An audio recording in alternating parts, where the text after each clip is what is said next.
my tea. Never seen a king of beasts with quite so little hair. I'll show you. I'm gonna Come near me and you die. I'm not 100%.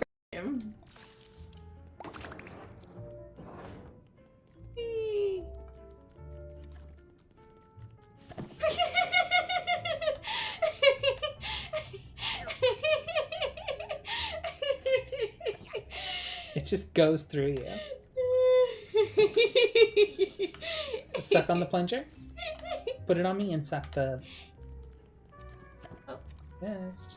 Now suck it. It's this foot right there.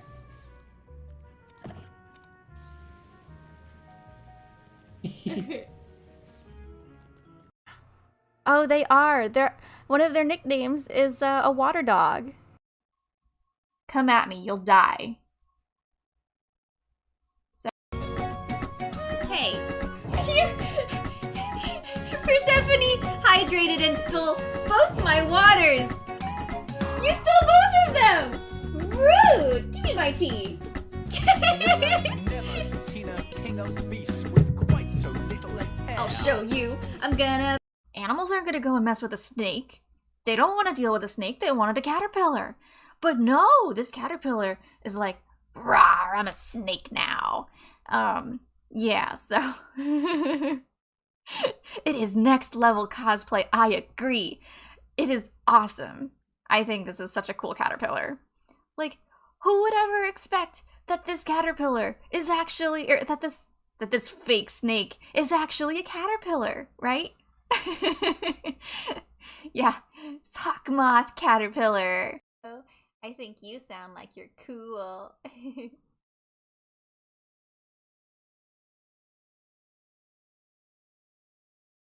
But yeah, so I'm glad that you all have enjoyed all my music.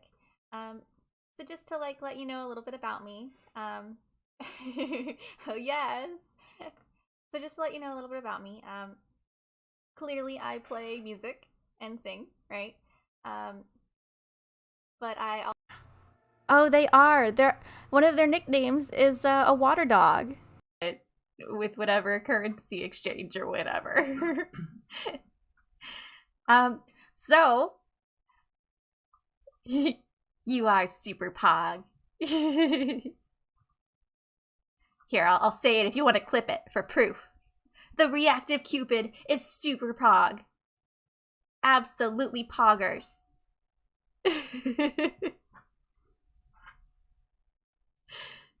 Oh, like up dog. I don't. What is up dog? Not much. Oh my goodness. You guys. You don't want to hold me? Fine, I'll hold you. I'm just scared that you'll kill us. We don't need to go over there. No!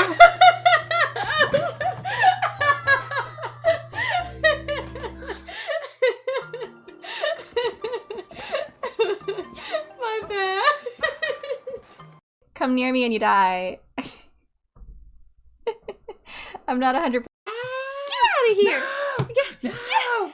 Get out of here! Get out of here! Get out of here! I am in charge here. I am in charge. I rule this land. Okay. Now that we got this under control again.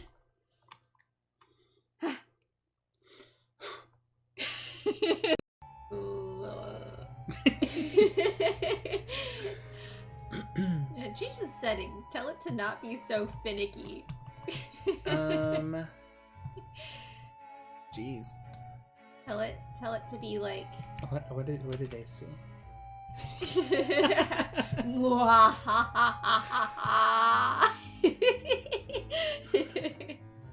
Okay. That's the true face behind Miss Lotl. Why are you a monster? Okay. I have blinked, you're blinking. Okay.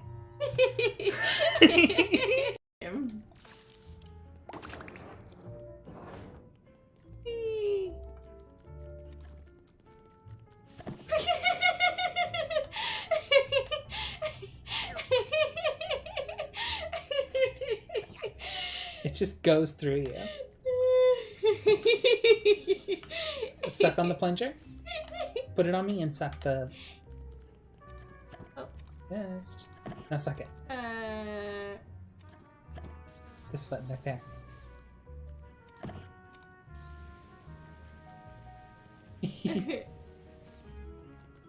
But yeah, so I've got that, and I'm also working on a song about pangolins.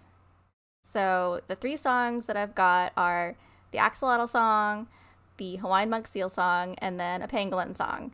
But the pangolin song is not anywhere near as completed. I have the words, so I've got the lyrics, but I don't have the tune yet. So as I was saying earlier, I'm hoping that I'll feel inspired to make more music. Elephants are earthbenders. You heard it here, folks.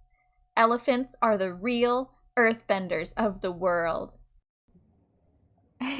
Somebody's got a question. Sharks seem to attack GoPros a lot. Why is that? Yeah, I'm not sure what's being referenced there. Probably when there's a diver, or if somebody's got a GoPro camera. It's just a camera.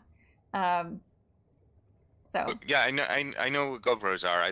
The behavior being described here is not one I'm familiar with. Oh, okay. It's only stressful because we're playing together, and therefore we're able to like accidentally hurt each other. I go like that. Hey! You just chucked me I off didn't mean the to. edge! How could you do this to me? I didn't mean to. You plan just bite me again. Probably. Yep. Stop.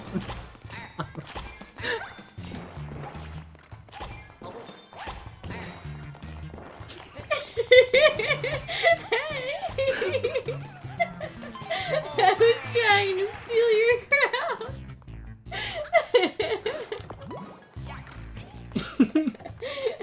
Did you see that I was You know what? I'm a VTuber. You will regret this. Then definitely join the Discord, because I want to do karaoke nights and just like cover nights and stuff, because I play ukulele, I play guitar, and I also just sing. Thank you. And that was a song that I wrote myself. I actually wrote it back in, I think it was 2013. And animals aren't going to go and mess with a snake. They don't want to deal with a snake. They wanted a caterpillar. But no, this caterpillar is like, rawr, I'm a snake now. Yeah, so it is next level cosplay. I agree. It is awesome. I think this is such a cool caterpillar. Like, who would ever expect that this caterpillar is actually, or that this fake snake is actually a caterpillar, right? Yeah, sock moth caterpillar. Oh, they are. One of their nicknames is a water dog. But yeah, so I've got that, and I'm also working on a song about pangolins. So the 3 songs that I've got are the axolotl song, the Hawaiian monk seal song, and then a pangolin song. But the pangolin song is not anywhere near as completed. I have the words, so I've got the lyrics, but I don't have the tune yet. So as I was saying earlier, I'm hoping that I'll feel inspired to make more music. Oh, I think you sound like you're cool.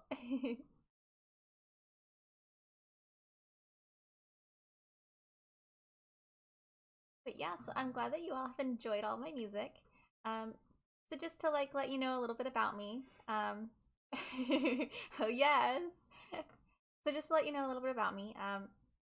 Clearly I play music and sing, right? But I also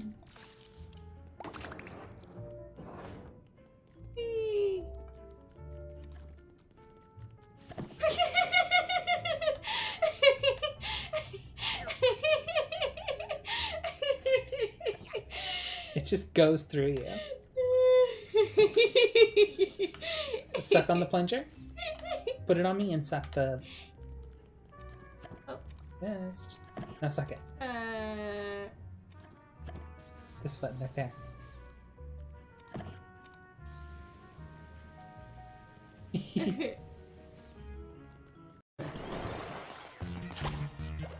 You plant just bite me again. Probably. Yep. Stop.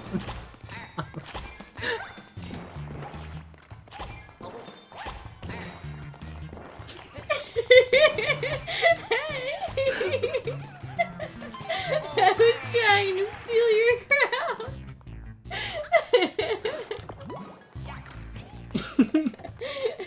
Did you see that I was Elephants are earthbenders. You heard it here, folks. Elephants are the real earthbenders of the world. You know what? I'm a VTuber. You will regret this. You don't want to hold me? Fine, I'll hold you. I'm just scared that you'll kill us. You don't need to go over there. No!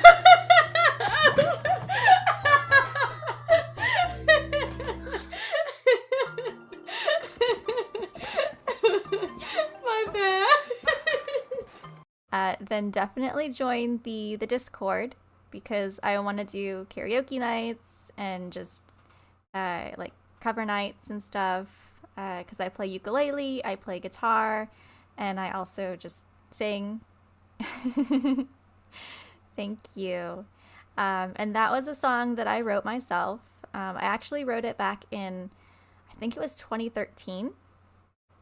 And get out of here! Get out of here! Get out of here! Get out of here! I am in charge here. I am in charge. I rule this land. Okay. Now that we got this under control again.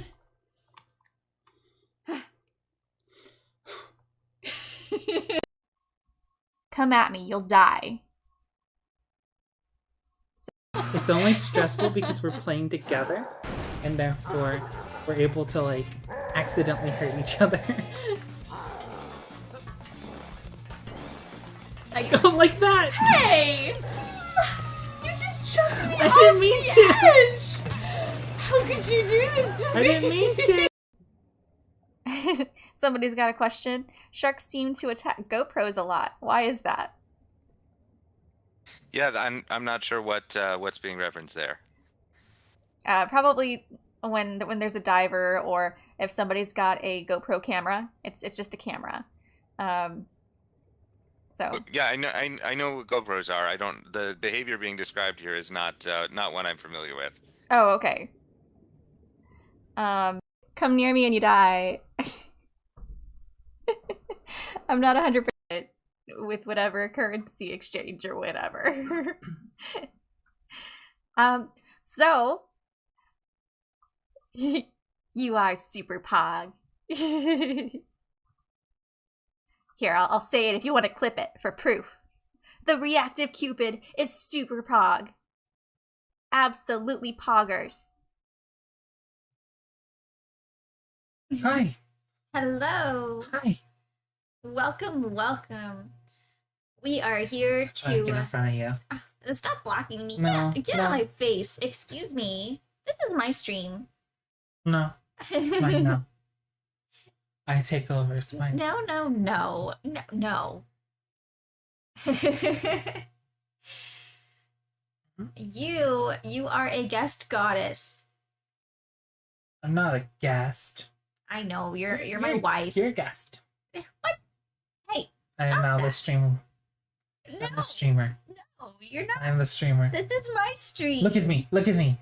I am the streamer now. Stop it. This is my stream. This is my stream. Gosh, the nerve. Nerve, I tell you.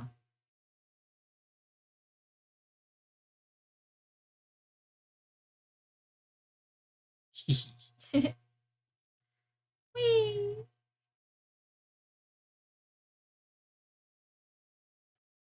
I thought it'd be better if I was on this side of you. Yeah, just get me over a little bit more so I'm not so in the way of the screen. Like this way? Yeah. I mean, you're not in front of it that much. Anyways, we're gonna play. Let me, if I can find it, there it is.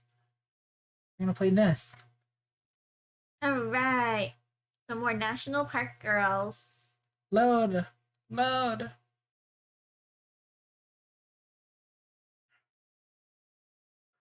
Let me have some water so I can actually read this. Oh yeah, let me unmute the game as well. There you go. I still haven't drank water. What a endeavor to get this game set up tonight. Last time that we played this, we played it on my computer, which is not very conducive to having both of us be present.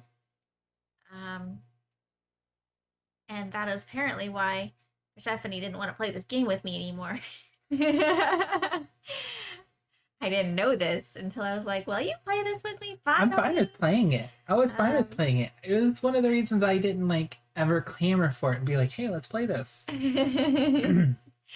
I just kind of ignored. Yeah. Well, I really liked it. Well, you're chopped liver. Well, that's just rude. What am I, chopped liver? Nerd. You're a nerd. You're a nerd. You nerd. You're a goober. You're a goober. Little goober. Oh Okay. man. I could totally sing a secret song and nobody would know. It's a secret. Hmm? Not very many people are here yet, so I could totally sing a secret song where only whoever happens to be here at this very moment here, so it's basically a secret. Secret start to the stream. I'm gonna do it. This is the secret song. This is a song that I sang when I was a wee baby. When I was just a little bitty baby. I sang this song and it's called Little Ducky Doddle. So, enjoy. Little ducky doddle went wading in a puddle, quite small. Quack, quack, said she, it doesn't matter how much I splash and splatter. I'm only a ducky after all. Quack, quack, do do do do do do do do do. Quack, quack. Yeah. Hello, thank you so much. I know. I finally got to 100 subs today. I'm very excited about that. How are you doing tonight? I believe that 100 subs is the requirement in order to get myself a nice new URL. So now I can finally get a non-ridiculous looking URL to share around. I'm quite thrilled about that. Oh, I already did that. No, you didn't. I just put it in the wrong place. No, well, I'm putting it again because you didn't do it right. Okay.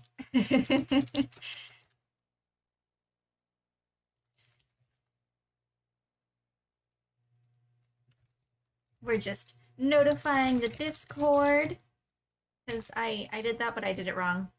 My bad.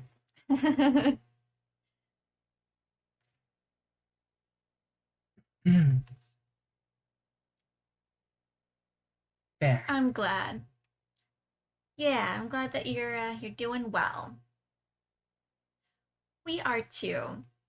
It's been a kind of long day. had to do a lot of different things. So it's nice that we're finally going to be just relaxing, having some fun.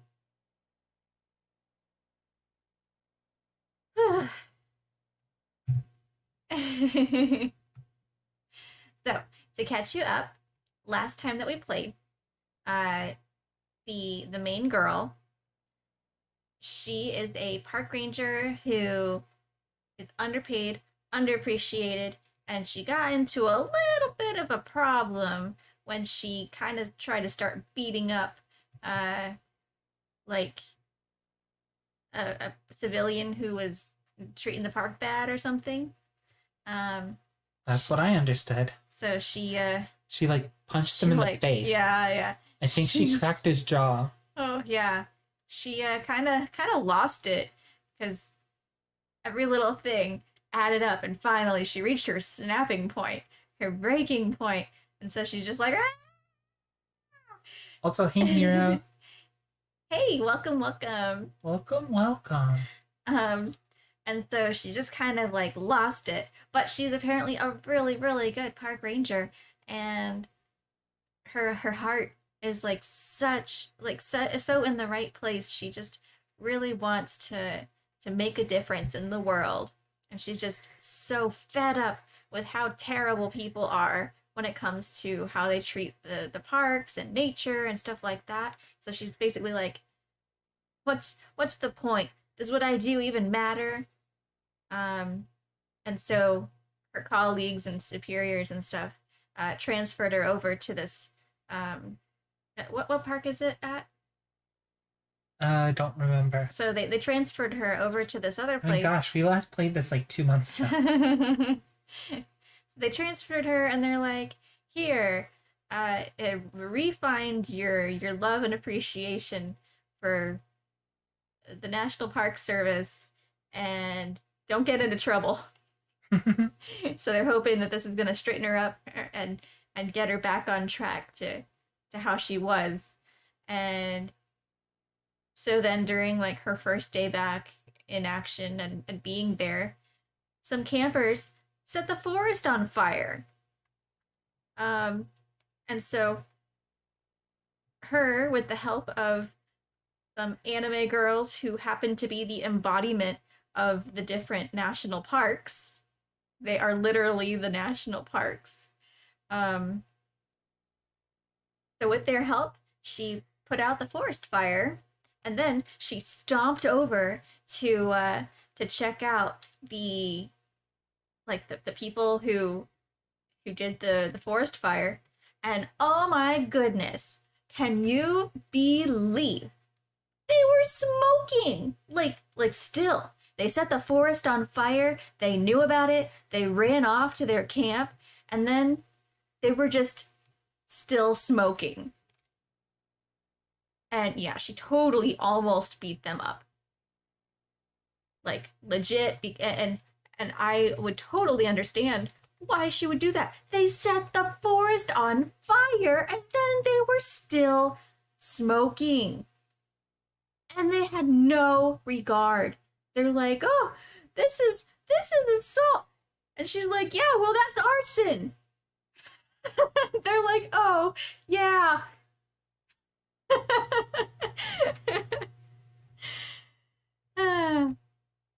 Yeah. So that's basically what happened last time. Let's get on with the game.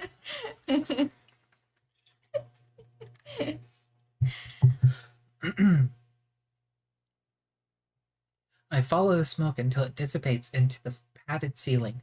From there, I count the wooden beams that run across it. There are some nightmares we relive every day. That's it. I'm switching to decaf before bed.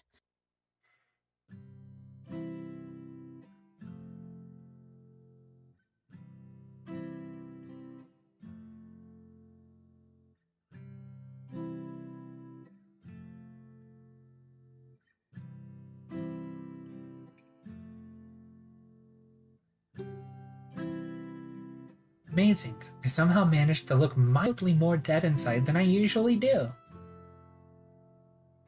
I poke at the resting crow's feet that have nested in the deep bags beneath my eyes.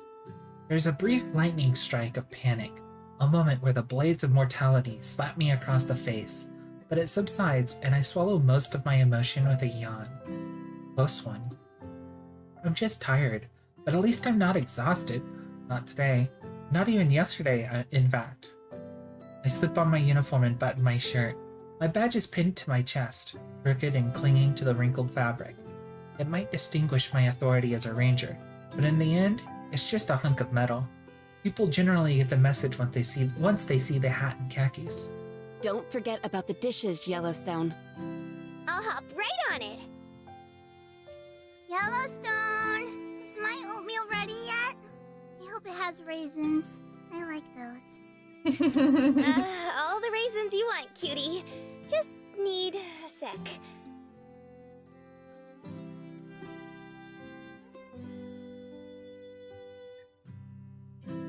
Yellowstone zips across the cabin, a stack of dishes teetering on her head as she bends to grab the trash and loose clothes.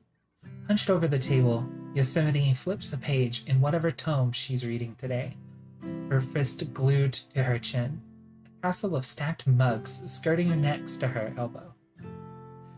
Zion sits crisscross applesauce on the floor, stroking Pup's coarse fur, his bony frame curled up on his brand new doggy bed. Pup stretches, his silent yawn shaping into a faint howl. Or coyote bed, I guess. It's a coyote pup. I step out of my corner of the cabin right as Yellowstone comes charging past the divider curtains. Our foreheads crack together, skin and stone colliding. A rough edge of her volcano scrapes across my forehead.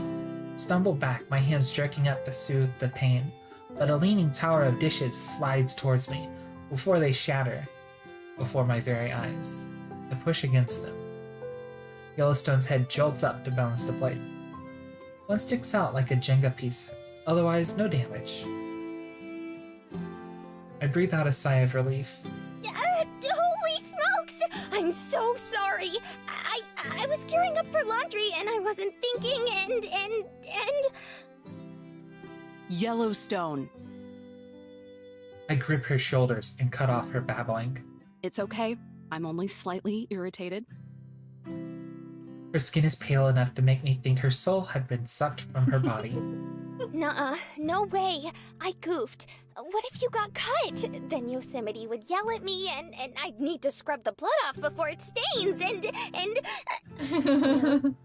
Coffee. Panic pumps the color back into her. Oh jeez, not good, not good. She curls her hand into a fist and swats her volcano. The dishes wobble over. Stupid, stupid, stupid! My goodness, it's And okay. over. Why do I keep screwing things up? And over. This is not Hippie Skippy! Hippie Skippy! English. Now. I forgot to make your coffee, Eve! This is almost too exhausting for me to deal with. I might even laugh if it didn't look like her heart was about to swan dive out of her chest. Aw. Is that it?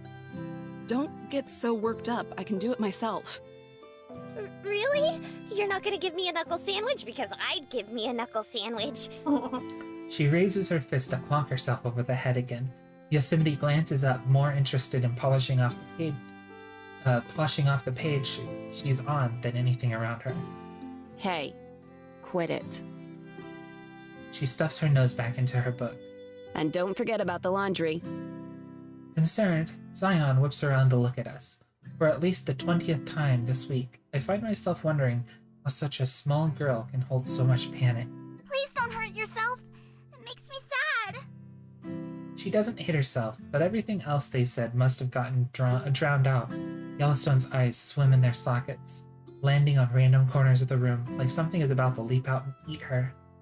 You holding up okay? Her eyes flutter, then focus on me. She grins and shoots me a thumbs up, proof enough for me that she never hopped off her usual non-stop sugar rush. Yep, just dandy. That's just a little sore from when you shoved me out of bed. I slop past her, pushing out one last yawn as I start for the kitchen. Stay out of my bed. I'm not the cuddling type. Aw, but your bed is so soft and cozy. Just like you, Dollface. I'm not sure which one I feel first, my eye twitching or my cheeks burning. It's all made worse by Yosemite snickering behind the safety of her book. The coward. Cannon, before I pour coffee in your head. What's the matter? Big bad ranger gaining a little weight? Does she not have abs of steel? No, but she has fists of them. The scariest thing about that threat is how stale it's gotten. I huff towards the sink and ignore her, choosing to fill up the percolator instead.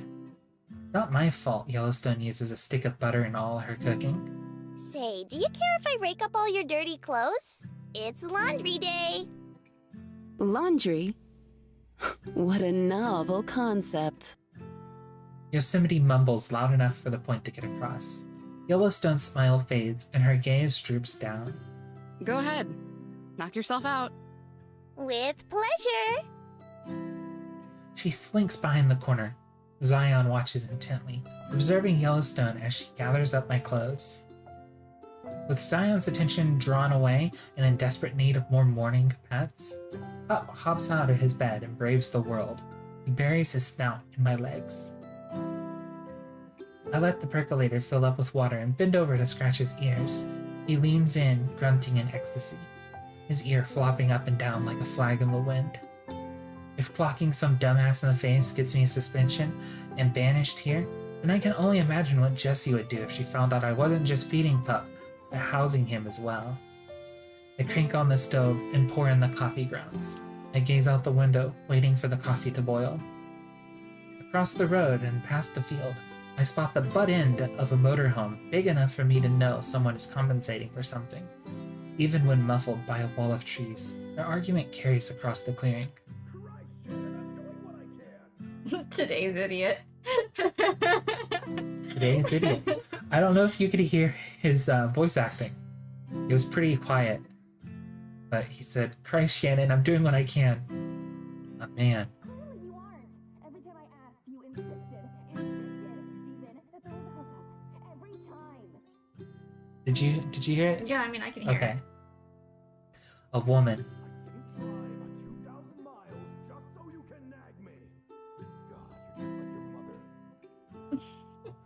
Definitely married.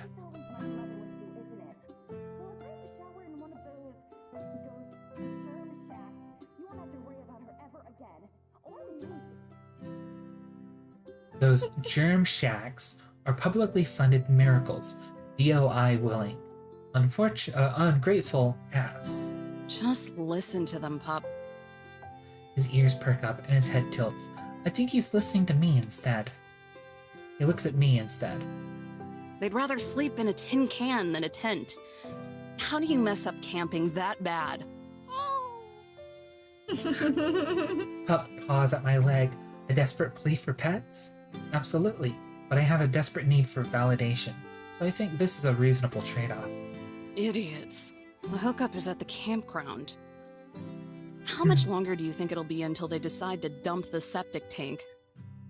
I think a better question is how much longer you're going to use your nihilism as a security blanket. Until they're all dead. I have 7 billion pieces of bad news for you, and you're one of them. Wow. Coffee boils over the spout and dribbles down the percolator. I twist off the stove and bring my boiling pot of sunshine over to the table. Keep patronizing.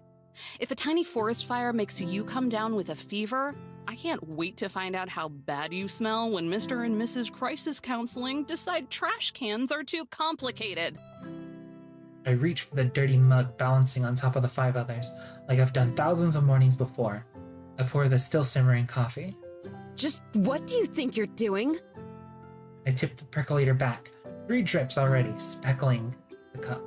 Pouring coffee. Into a dirty cup? I glance back at the mug. A faint ring of yellow tea residue circles around the middle. Looks fine to me. Yosemite's ears flatten. But Just drink out of it. I'm not skipping my morning coffee because of your slobber. I pour the rest until it slowly slops over the edge of the cup. Keeping my eyes locked with Yosemite's, I take the first sip. I can't believe you! You are so close! Indirect Aren't you the one who uses the same tea bag over and over because you don't want to be wasteful? Yeah, Gonna be but like, that's different. different.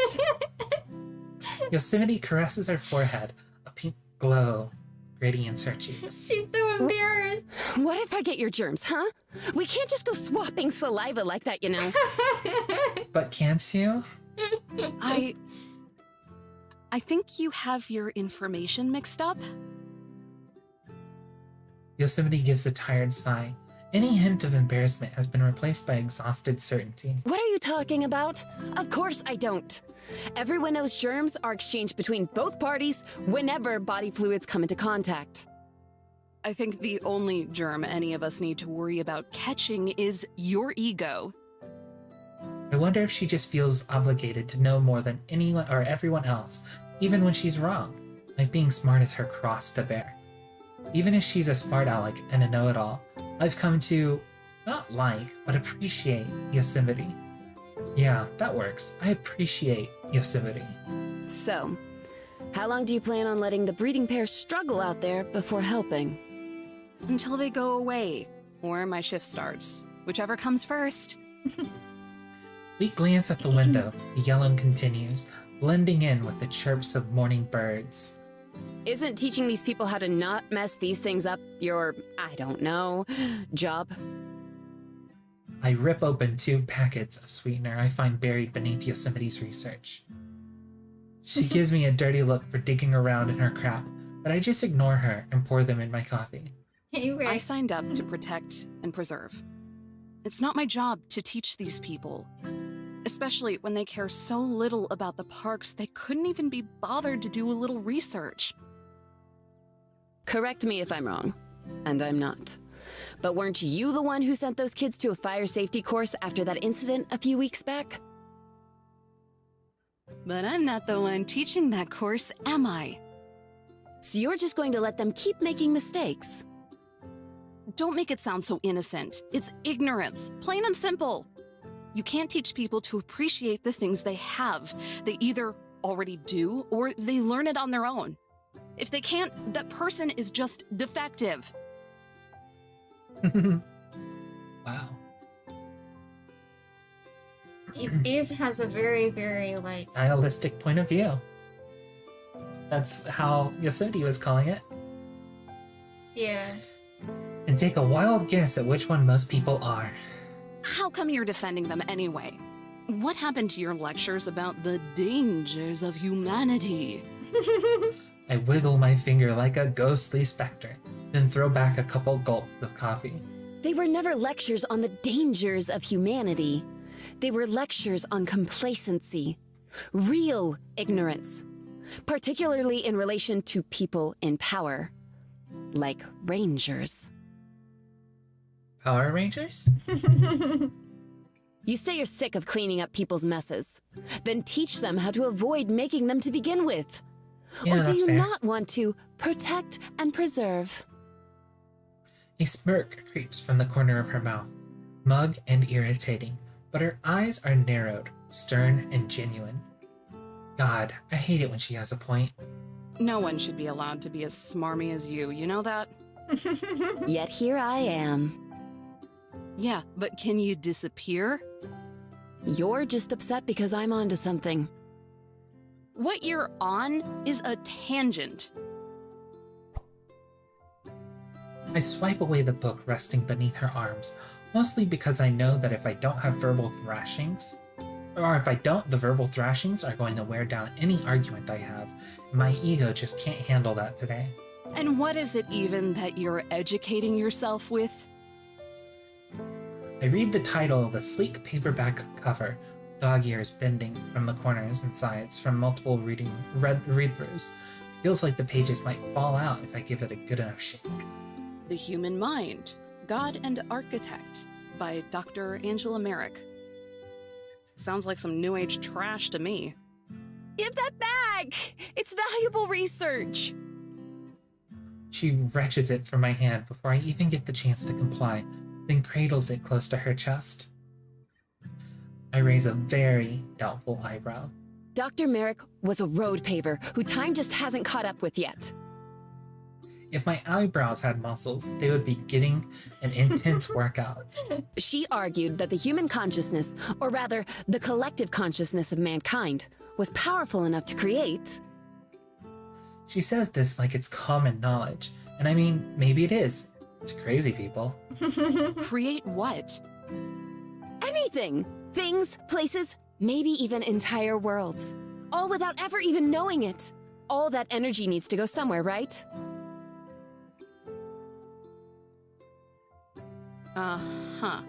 And what evidence is all this based off? Her own eyewitness accounts and analysis. Even though she was blind. Oh, honey. What? You got suckered. I did not. So hard. Shut up. Sure. You've already said more than enough. It all sounds like, Hogwash? See? She's got it. Yellowstone, be quiet. I'm trying to open Eve's puny mind. I breathe in, ready to take another stab at her. A sharp one, when Yellowstone gets the first word in before me. Well, actually, I was wondering if I could start rinsing off dishes. She twiddles her fingers together, shifting her eyes to the ground, away from Yosemite's hawkish stare. I think she may actually be scared of her. About time. All right, take them two at a time. I don't want to see any of them break. Like someone's scope of thought. Why is Yosemite Why being are you so like, interested in what a quack has to say anyway? Why is she what? Why is she being so mean to Yellowstone? I don't know. 2 by 2, Yellowstone takes the mugs by the handles, resting them in a bed of bubbly water, flooding the sink. Because that quack gave me a theory. What kind of theory? Like involving your research? I lean in closer, my voice dropping to a hushed whisper. Even though there's no secret to be kept, even though I really couldn't care much less than I do already, and that's not much at all. It's just a small amount, really. About where you three might have come from? Something to that effect. Let's consider, just for a moment, that if enough people feel strongly about something, then they really do create some kind of, I don't know, physical embodiment of it? Doubtful, but I'll suspend my disbelief. So wouldn't it stand to some kind of reason that since strong feelings, and as a result, cultural perceptions, shift with time, the physical results of it would change too? What are you getting at? Her face is flushed again. I wonder if this is her first time saying all this out loud. Does she hear how ridiculous it all sounds? What if those physical results are us? My spine tingles, the realization that these girls are something different, re-emerging for the first time in days. I'm practically with them all the time now, so I've gotten used to it, but the idea that they're not flesh and blood like me, but flesh, blood, stone, feathers, and volcanic rock too, makes this truce we have seem utterly ridiculous. I'm playing house with 3 fairies? Sprites? Ghosts? Apologies, ma'am. I wasn't aware it was against protocol to house fairy tale creatures in our posts. But don't they damn near look like real girls, though? So, what? You think Zion here is gonna go through park puberty in a couple of years? Maybe sprout up by 2 feet? Zion blinks, glances back and forth, and then moists herself, as if to confirm, yes, we really are talking about the same Zion. Yosemite scoots back in her chair, eyes wide and distant, like I just plucked at a nerve when her ears flattened. I can tell the conversation has hit its wall. Puberty would be more forgiving. Yellowstone comes back around for the last mug. Done with your coffee? It's cool if you aren't, but if you are, then can I nab it? I mean, as long as I'm not rushing you to choke it down, but if it's cool beans, then... Go ahead. It's cold now, but you can drink whatever's left in the cup. Yellowstone bounces nervously, the kind of shaking I get when I go a day without coffee. It's like her personality has been flipped on its head. She still has boundless energy, but now it's all neurotic and buzzed up. I hand the cup off to Yellowstone. She brings the mug to her lips, tilting it back. Stop drinking out of the same cup! Yosemite dives across the table. She slams down in front of me. Her hand stops just short of the mug. Yellowstone jumps, stirred by the crack of Yosemite flopping on the table. The mug falls and shatters. Pup's ears rise to attention. There's a quick sliver of silence as we stare at the broken pieces of ceramic. Go get the dustpan, Yellowstone. Yosemite. All of our attention is turned to Yellowstone. Her eyes drawn down. Puffs of smoke blot out the air above her, rising from her head like a stack of exhaust. Her fists clench together. I hear them crack. Her arms tense until they shake. I'll get it later. A stiff whisper, quiet enough for me to be unsure if I even heard it right. Yellowstone zaps out of sight. A gust of wind twirls around us, tossing loose papers from the table. Then there's just empty space. Static crackles over the radio. The familiar chirp of Jesse's voice is bright enough for me to want to draw the curtains on it. Wakey, wakey! Eggs and potential disciplinary action, Eve! Your timing is impeccable, as always, Jesse. Zion looks up to Yosemite, concern swimming in her eyes. What's wrong with Yellowstone? She's not acting like herself. She's fine. Don't be pulled in by the theatrics. She's just being a brat. And you're being mean. Why are you being so mean, Yosemite? Yosemite goes back to reading, occasionally grumbling. Zion looks to me, but the best I can offer is a shrug. Don't ask me what's normal around here.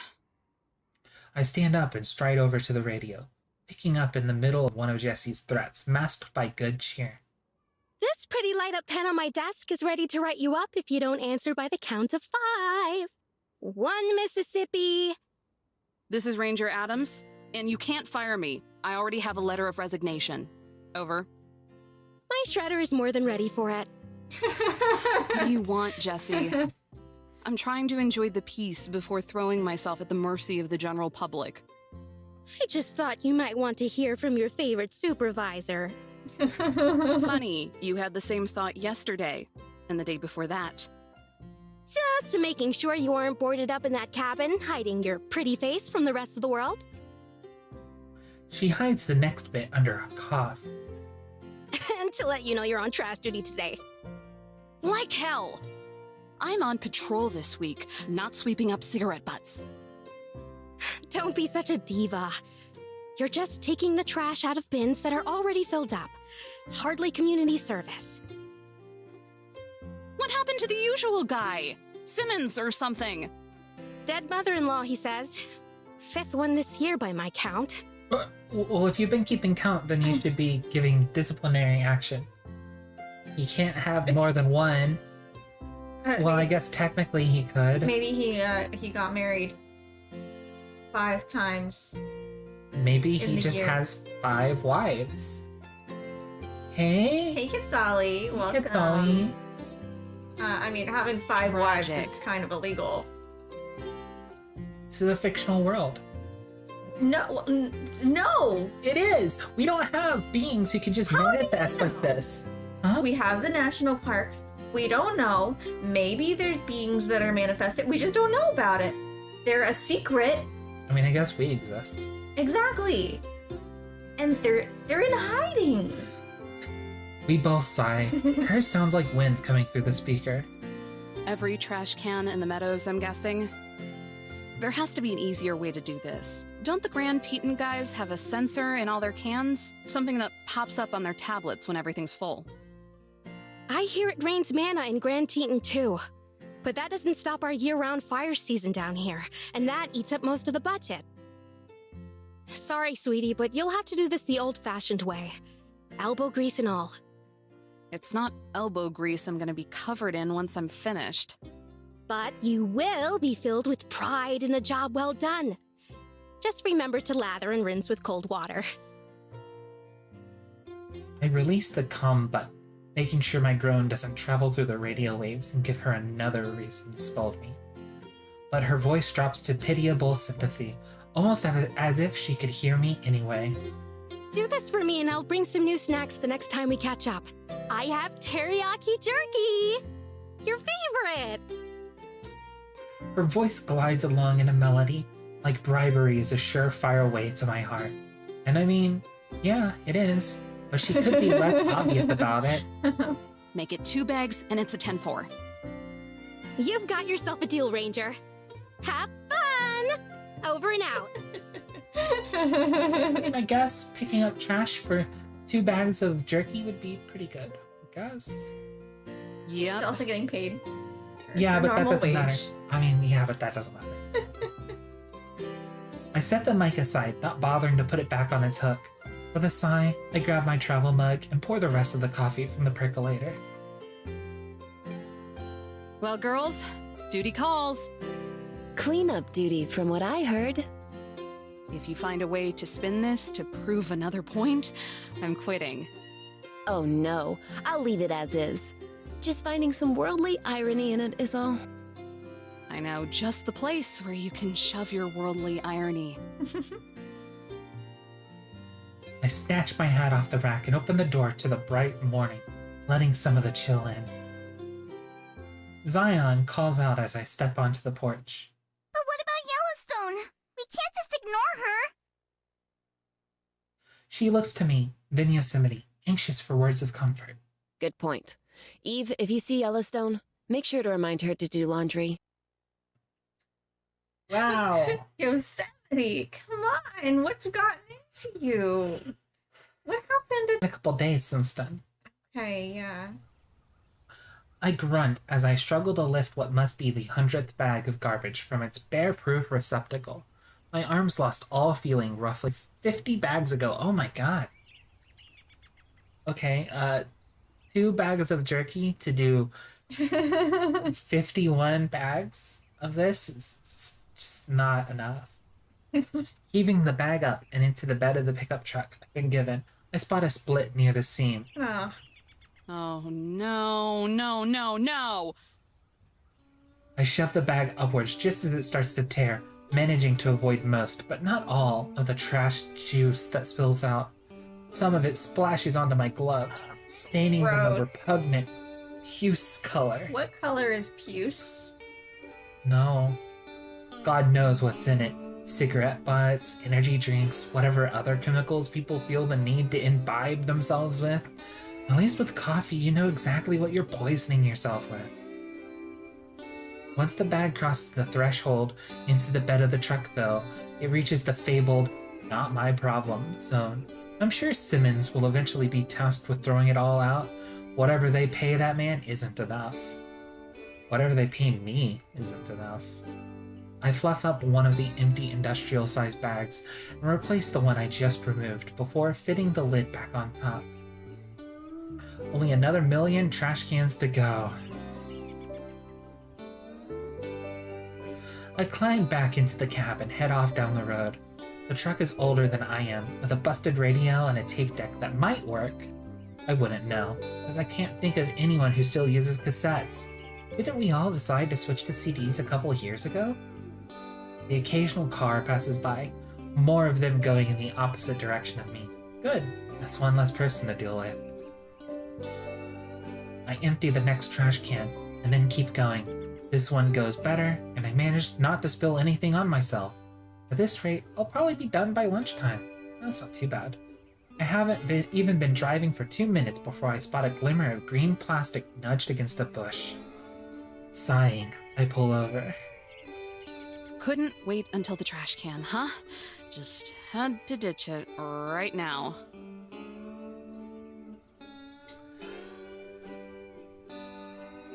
Do you want me to read? I just wanted to drink up my drink. Okay. I thought she would talk more, or have someone come and talk to her, so I was like, drink time!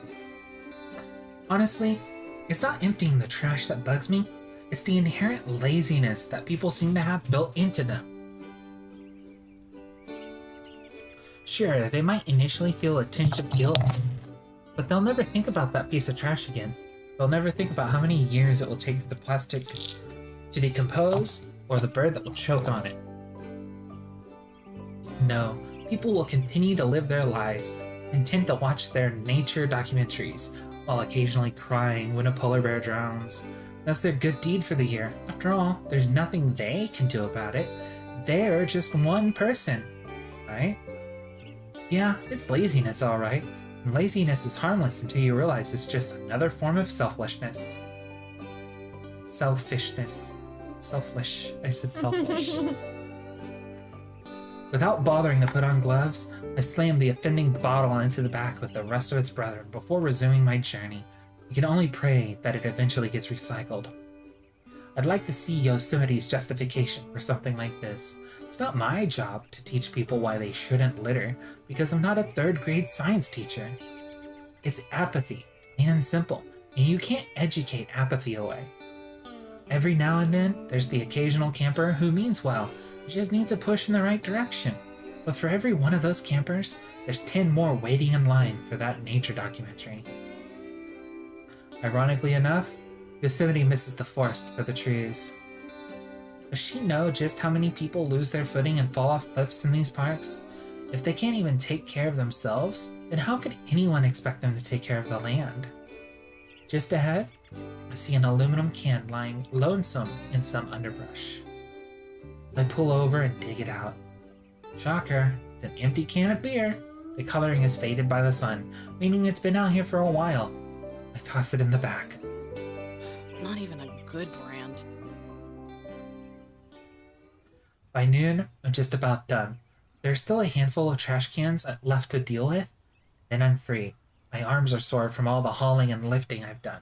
And I'm probably going to smell like garbage for a week. Nothing else, at least it's quiet. I lean back and stretch, soaking in the sun as it warms my face.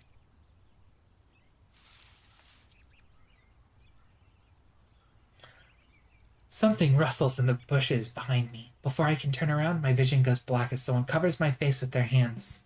Guess who? At least there isn't any time to be concerned. Yellowstone. Oh, shucks. Was it that obvious? You're lucky you have a distinctive voice, or else you'd be unconscious right now. A heavy breeze rushes around us. Even though the jig is up, she doesn't take her hands away. You're such a grump, Eve. Don't you ever lighten up a little? Firstly, no. Secondly, I'm pretty sure someone coming up out of nowhere and latching onto my face is a good reason to be annoyed. But She's got a we're point. friends. To emphasize, she squeezes me a little tighter, and at the same time, the breeziness intensifies, like she's holding me in a wind tunnel. An electric hum buzzes around us. A truck, maybe? Or nearby power line? Don't push it. Are you going to let go or not? Oh, right. Ta-da! She finally lifts her hands, and I turn around to face her. Seriously, though, don't do that again. I meant it when I said that if I hadn't heard it was you, I would have knocked you out. Wouldn't be the first time. And beside that... We've been teleported. I stop short, staring past the Yellowstone's unrepentant-looking face, only to realize something. I have no idea where we are. The truck is gone, the familiar trees and bushes have been replaced by different trees and bushes. Beside that, where the hell are we? We're home. She stretches her arms as wide as she can, presenting the grand view of wherever she dragged me to. I glare at her, waiting for her to just come out and say it. Well, I guess it's only home for me. She clears her throat and steps back. Again, she sprawls her arms out like a soaring eagle and presents me with the view, like she's waiting for me to clap. Welcome back to Yellowstone National National Park, the prettiest place on the planet. Instead of clapping, I cross my arms and gaze around. This must be where she took me the night we first met. Now that I'm not being dangled over a ledge and certain death, I get a bit more time to appreciate the view. We're standing near the base of a tall mountain that I recognize from years' worth of pictures and postcards. Mount Washburn. Vast forests cover huge swaths of the land. Lodgepole pines are by far the most common tree. Not only do they grow from the earth, but a defiant few sprout up from the rocks themselves. Velvety green grass blankets the lesser hills and slopes nearby. You're right about it being pretty, at least. Ain't it? The whole park is swell, but this trail is the bee's knees. Sparkles in the eyes. She puts her hands on her hips and surveys the land like a proud mom. However, that isn't inaccurate. If Yosemite's... When I was out earlier, I kept thinking about how I wanted My to swing hand by and twitched. visit for a bit. Not too long, of course, because I know Yosemite won't ever pipe down if I don't finish her laundry, but... Yellowstone trails off, frown breaking her cheerful facade.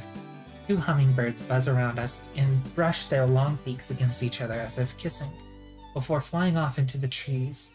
A small smile wiggles its way back onto her face. But I figured a little break can't hurt.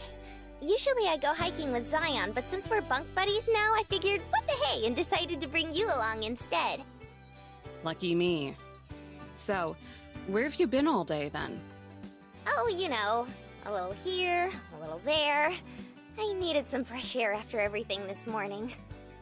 Yeah, I think I still have shards of coffee mugs stuck in my boots. Sorry about that. I'm just so... I'm at my wit's end, Eve. I've always been the one to do the cooking and the cleaning and the laundrying and everything. I alphabetize Yosemite's books and make sure they end up back on the shelf. Even before you moved in, I was the one keeping the cabin spick and span, making sure Yosemite had a comfy reading space, taking care of Zion's hair. I also... I get it. You do everything around the place. I do, absolutely, but all I ever hear is laundry this and tea time that. He is underappreciated.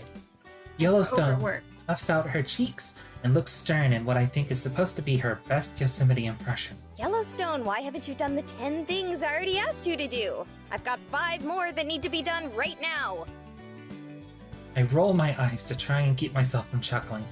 Couldn't have done it better myself, kid. So fight back. Tell Yosemite to shove it or something.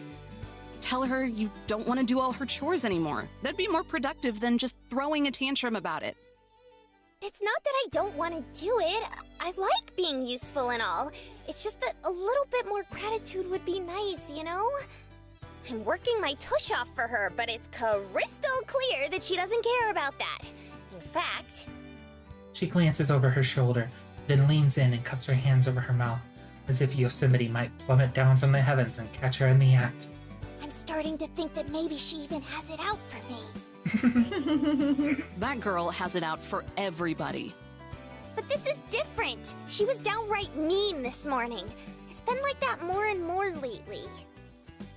Well, if you aren't going to stand up for yourself, then you're pretty much just asking for it. Why can't you cut me some slack?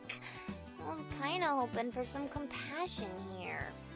Sorry to burst your bubble, but if you're not going to make a change, then all you're doing is blowing off the job people rely on you to do.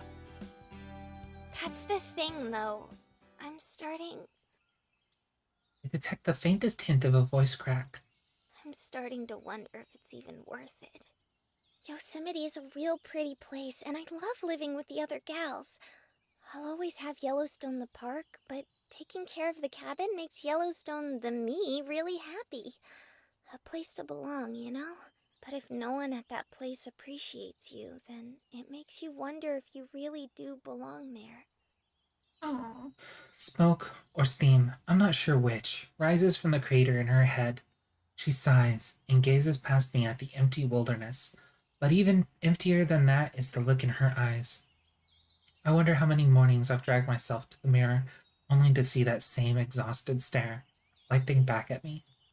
Look, kid, I get you. I really do. about wondering if it's worth it and all. But I have to know, why me? You said you usually bring Zion along, right? Why not just ask her instead?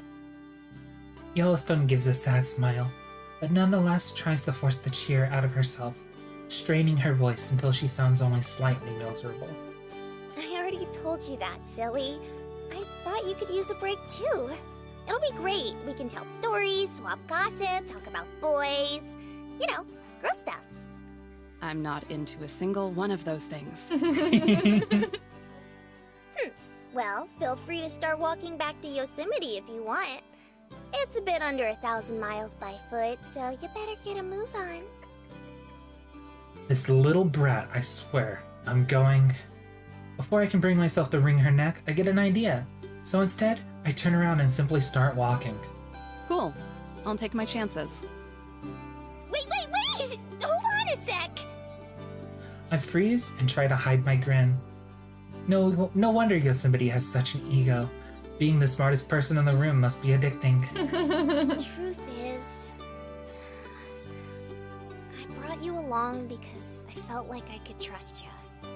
There, I said it. Genuine shock wipes the smirk right off my face. Maybe I'm not as smart as I thought. Huh? But why? It's silly, but... Her eyes shift to the ground. She bashfully kicks the dirt around her. When you complimented my flapjacks the other day, it made me really happy. Like, golly, someone finally appreciates something I'm doing. And then when you took charge and put out that fire, it just... I don't know, it made me like you even more. It's like you really know what you're doing. I'm probably just being stupid, huh? Neither of us say anything. In fact, I'm almost tempted to keep it that way and have her take me back. But there's something about this sad volcano girl that I just can't turn away. How many times over the years have I been at my breaking point, just one little step from going off the deep end? How many times have I been blown off and told to suck it up, when all I wanted was to vent? And where has that gotten me?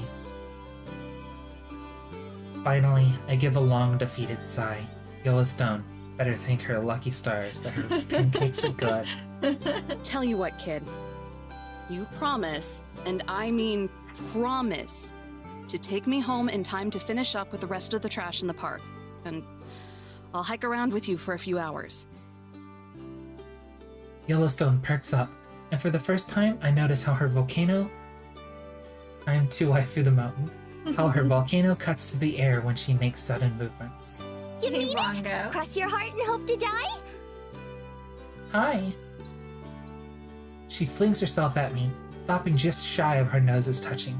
I can feel the heat emanating from her head in waves. Stick 1,000 needles in your eye? Yes! Now, get out of my face before I plug your volcano with a rock! She skips forward, backpack bouncing cheerily on her shoulders. Even if she hadn't just spent 10 minutes talking my ear off about it, it'd be easy to just see how much she's been looking forward to this. Oh, you won't regret this, Evo! Me and you are gonna have a blast! We're gonna hike and do more hiking, and then after we take it easy for a bit, we can hike even more! Not so fast, Mountaineer. I yank on her backpack and reel her back. What about that thing on your head? We'll have a lot of explaining to do if someone sees you. No sweat! With a flourish, she slides her backpack off and rifles through it for just a second. Then she stands back up, triumphant. Ta-da! It's a soft hat. She stretches it taut over her volcano, covering it perfectly. Now it just looks like she has a really big head.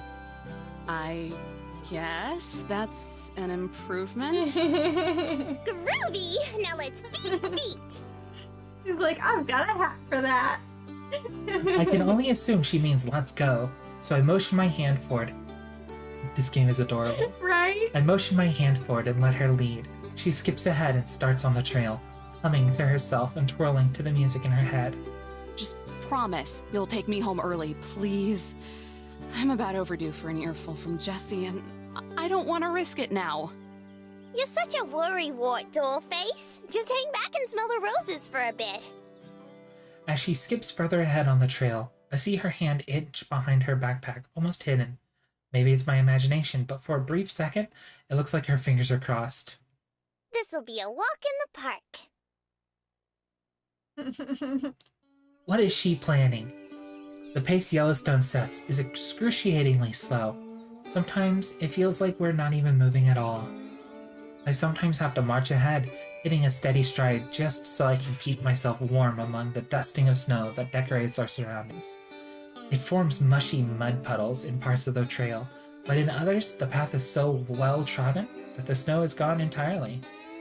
Sometimes Yellowstone will dart off the road to inspect a soggy plant or peculiar rock along the way. She'll kneel down, humming to herself, gently touching the object of her curiosity like a scientist. During these moments, I force myself to stop and admire the flora and fauna with her. Gold be damned, it's been a hot minute or two since I've been within spitting distance of Yellowstone. May as well enjoy some of it, regardless of the circumstances. Say, Eve?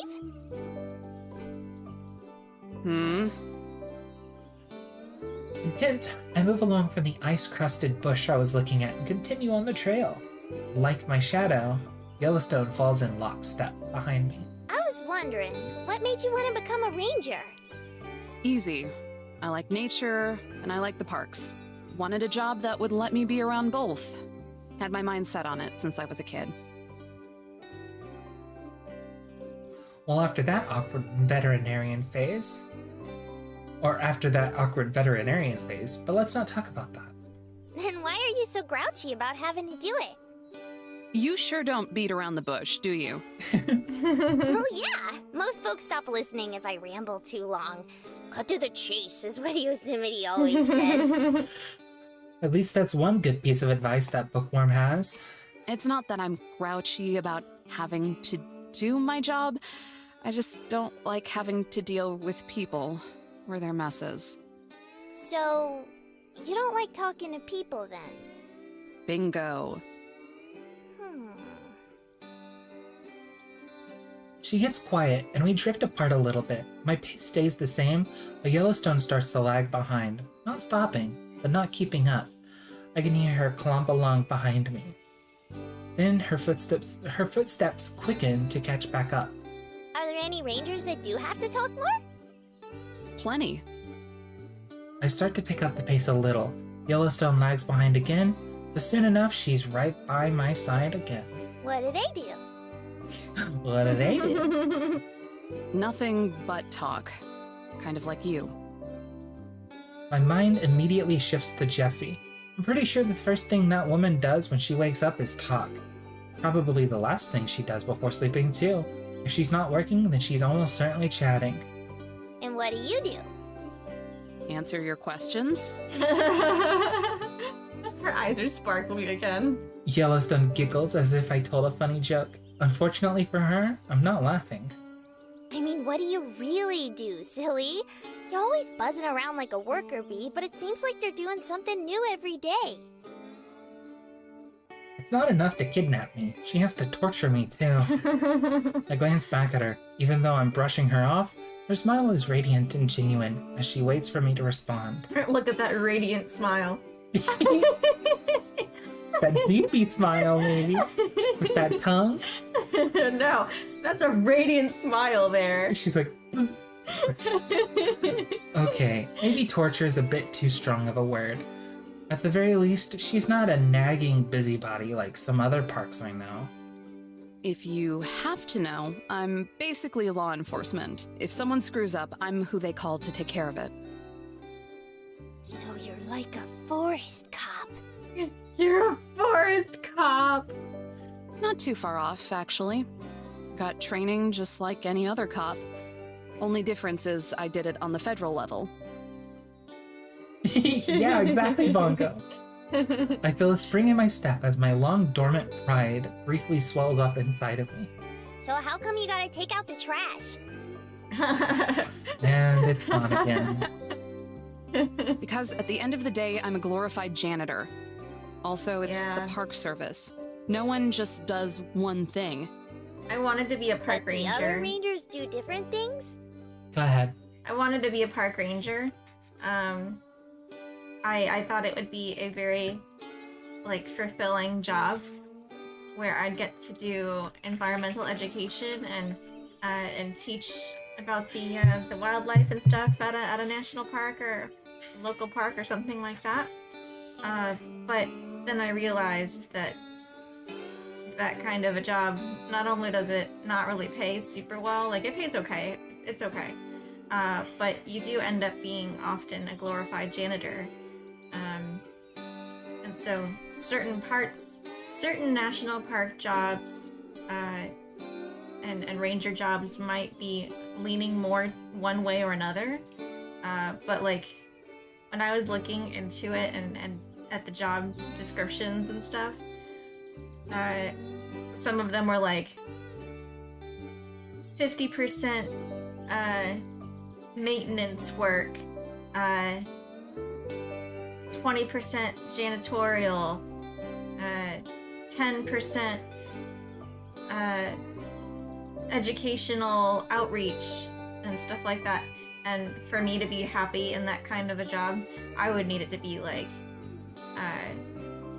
probably 50 or 60 or more percent of outreach. I would want to be like out there talking to people. Unlike Eve, who wants to be away from people, I would want to actually be talking to the people and educating them on things. But it would not want to be fixing up like boardwalks and going and having to use all these tools to fix things. I wouldn't want to have to go and get rid of all the trash and pick up trash everywhere and all that. So I had to have that hard realization that this park ranger job that I idealized was not a good fit for myself. So it was interesting and sad to realize that. Some of them, though, you know, sometimes they do have park rangers that are more focused on education and outreach and stuff. Like, there's, just like every job, there's differences, but most of the time, you're not gonna get it. Like, every ranger does a lot of different things. So they share the burdens of all the different tasks, and so no matter what, I'd probably still be a glorified janitor, at least at points. Alright. Continue. Sure. Some of us are tour guides that show visitors around the park. Other folks go do outreach programs at school. See? That Those kind things, of thing. Those things are ones I'd be happy with. You don't do any of that, though.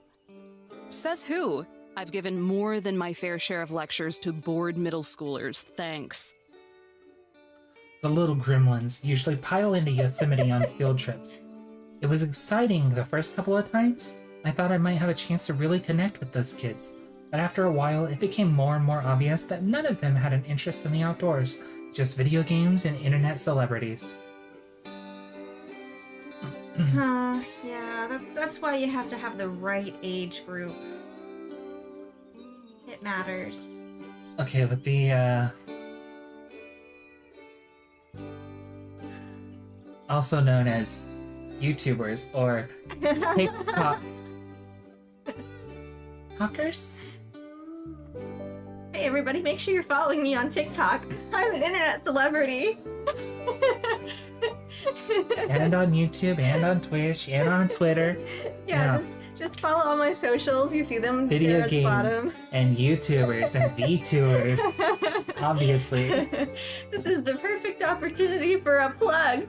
Check out all my stuff below. We're not anywhere close to being actually celebrity status. But that's definitely what they meant as YouTubers and TikTokers and stuff. It ended up working out since I lost my interest in them too. She lost interest in those kids. Yeah. Though at this point, I don't think they want me talking to anybody. Aw, that's not true. You're doing just swell talking to me. Is she? I'm trying to blow you off. Pretty desperate for conversation if you think so. Believe me, I am. Oh, poor girl. She says it with a cheerful, wholly unironic grin. Still, she quiets down again, and we carry on our trek. When I'm not being distracted with chatter, it's easy to enjoy the experience. Just like Yosemite, the park isn't too crowded, with the snow and cold keeping away all but the most determined of sightseers. Bongo says we're famous. Nowhere close to that level, but I'm glad you think so. The visitation rate will spike next month, once it starts getting warmer, but for now, there aren't too many people around to ruin it. We do get passed by the occasional backpacker or hiker, usually going in the other direction. Without fail, Yellowstone greets them with a chirpy "Hi!" or a wave. I do my best to avoid eye contact and ignore them. A light breeze carries some old snow with it, enough to make me shiver and wrap my arms around myself. It's only going to get colder the higher we go. Rather than strike up another conversation, instead, Yellowstone starts to whistle. She cycles through a number of folk songs, as well as several melodies I don't recognize. Eventually, she settles on "I've been working on the railroad," repeating its distinctive refrain over and over until I'm sure that even the birds will be singing it for days. Why? After we've been walking for 30 minutes or so, I notice a familiar sight up ahead near the edge of the trail. I veer off in its direction, with Yellowstone watching curiously. What'd you find? I kneel down and pick up the item in question, holding it so she see my prize. The paper wrapper from a $1 menu cheeseburger.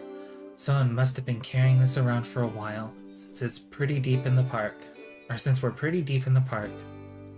Garbage. Left behind by walking garbage. Yeah! I'll throw it away at the next trash can. I'm glad that I kept my gloves on before Yellowstone abducted me. They let me ignore the congealed cheese that hangs loose from the trash. Gross. You're the bee's knees for cleaning up the place, though. Thanks. Her never-ending use of outdated slang is something I've gotten used to tuning out. At least I know what bee's knees means. Not too much later, I spot an abandoned park map, fluttering uselessly in the breeze. When I snatch it out of the air, it's speckled with mud. The date on the attached receipt is from several days ago. What happened to you? Okay. Really ascending to the heavens. Like, no, Lotl, it's not your time to go. I crumble it into a ball, carry it alongside the burger wrapper. More trash? Of course. It's all over the place if you look for it. After spotting the first piece, I can't help but look for it. With every step we take, my eyes scan the trail for more litter. Before long, my hands are both full. When we finally reach a trash can where I can offload everything, I sigh with relief. I'm gonna need to take the longest shower of my life once I'm home.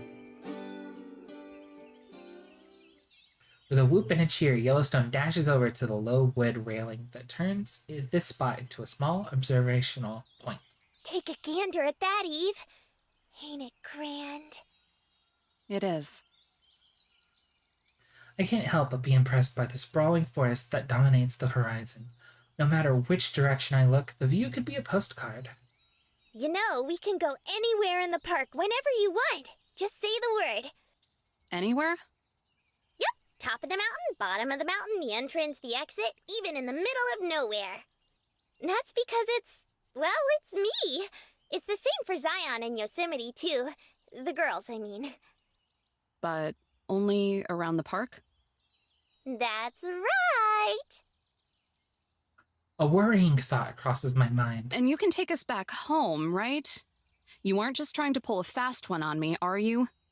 Of course. That's how we got back last time. Last time?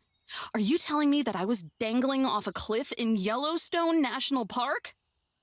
Ah, come on. You didn't die. Or did you die, though? You didn't die. Did you die, though? Stop being so dramatic. You didn't die. Yeah, but did you die, though? No? Right? She didn't die. Why is she so didn't upset? die. It's She like didn't die. it's like, come on, live a little. Dangle from a cliff. It's fine. But did you die, though? But did you die? That doesn't make me feel any better. Yellowstone giggles. I'm sure she finds my near-death experience entertaining. Maybe she can finish the job next time. I'll Come let you in on on. a little secret. Oh, goody. You know that painting back in the cabin? The gorgeous one with the view from the top of Mount Washburn? They're all gorgeous, but sure. Well, that's like home base. As long as it's in the cabin, I can go right back there. Although, if you moved the painting, I'd have to go there instead. Sounds like there's a lot of arbitrary rules. Right? It makes my head spin. But it's like Yosemite always says, linear thinking won't. Get you anywhere, I know. She's given me the lecture. Sounds like her, all right. She always yaks about the same thing over and over. They're She does it commiserating. because she thinks it'll make her sound smart. Now, let's keep going. The view is gorgeous. There's no denying that. If I could, I'd stay here for a week, exploring and poking around. But I have to get home. I'd never hear the end of it from Jessie if she found me shirking my duties. Roger that. We start back up the trail. The next stretch of trail is devoid of litter, fortunately. Must be the close proximity to the bin. My moment of relief is short-lived, though. There are still plenty of reminders of how careless park visitors are, like the initials scratched into one of the trees by the road. I stop and glare at the offending carving. Nobody knows or cares who you were, PT. Probably the only person in the world who will give a second thought to the marking, and I'm sure it's not for the reason they intended. Yellowstone peers around my shoulder to see what I'm looking at. You sure don't miss a thing. Can't help it, as much as I'd like to sometimes. I'm doomed to notice each and every blemish and imperfection. Just like Yosemite with its problems and stories, I'm sure Yellowstone, the park, has its fair share of stories too. Except, just like the initials carved into the tree, nobody cares what they have to say. Why do you think people are like that? I turn back around to face Yellowstone. She bounces from one foot to another, unable to sit still, even when we're not walking. You really are full of questions today. Oh, not just today. Pretty much every day. Except usually Yosemite just stops answering. Sounds like her. Anyway, as to why they're like this, I guess it's because they're selfish. They don't think about what they're doing or what it costs nature. They just want something, so they take it. They're like... I look off into the distance, struggling to find the right comparison, and then the answer dances its way into my memory. They're like a wildfire. They just come in and destroy everything. Doesn't matter if they burn the entire place down. All that matters is that they get their kicks. And then they just spread, consuming and destroying. Like wildfire. Yellowstone looks mystified by the comparison, her eyes glazing over and then widening. I don't think that's fair, though, you know? They're people with thoughts and feelers. Wildfire can't do that. I guess. That's beside the point, though. It was just a comparison. Besides, doesn't it bother you? Seems like this should get on your nerves just as much as mine. After all, you live here. Or are here, or something. Well, I don't like it, you're right. But it comes with the territory. I'd rather deal with it than have nobody come see me. Or see the park, I mean. Even though they don't respect you? Or the park? Not everything's about respect, Eve. Sometimes you just gotta have fun. To emphasize, she flashes a peace sign at me, the epitome of fun. I don't think every person who leaves behind some trash is a bad person. They're just people who made a teensy tiny mistake. If you help them out, maybe they won't make that mistake again next time. A little bit of talking and working together, and who knows? You might end up being great pals and doing great things together. Just imagine if you hadn't compromised with Yosemite back at the cabin. We'd have never gotten to know each other like this. Yeah, and I'd be safe and sound back at home doing what I'm supposed to be doing. Exactly, and that's no fun. She says it with a smug tone of voice, like she's just proved some great point, rather than missing it entirely. I roll my eyes. I don't know if Yellowstone's being willfully ignorant or what. It completely baffles me that she's not bothered by the way the park is treated. For someone who threw a tantrum and ran away because she felt like she was unappreciated, she's awfully eager to forgive the good people and assume they have the best intentions. I think that's the most important mindset to have, though. That's the best way to make change, to create an atmosphere that allows for change. You have to be willing to forgive and to teach and to be non-judgmental, you know? I can't just let this go. She'll thank me for it later. You're still being naive. When it comes to nature, people will just keep making compromise after compromise until there's nothing left. Rainforests, ice caps, endangered species, all these things are being wiped out because of compromises. Either you make people understand the truth, or you give up on them.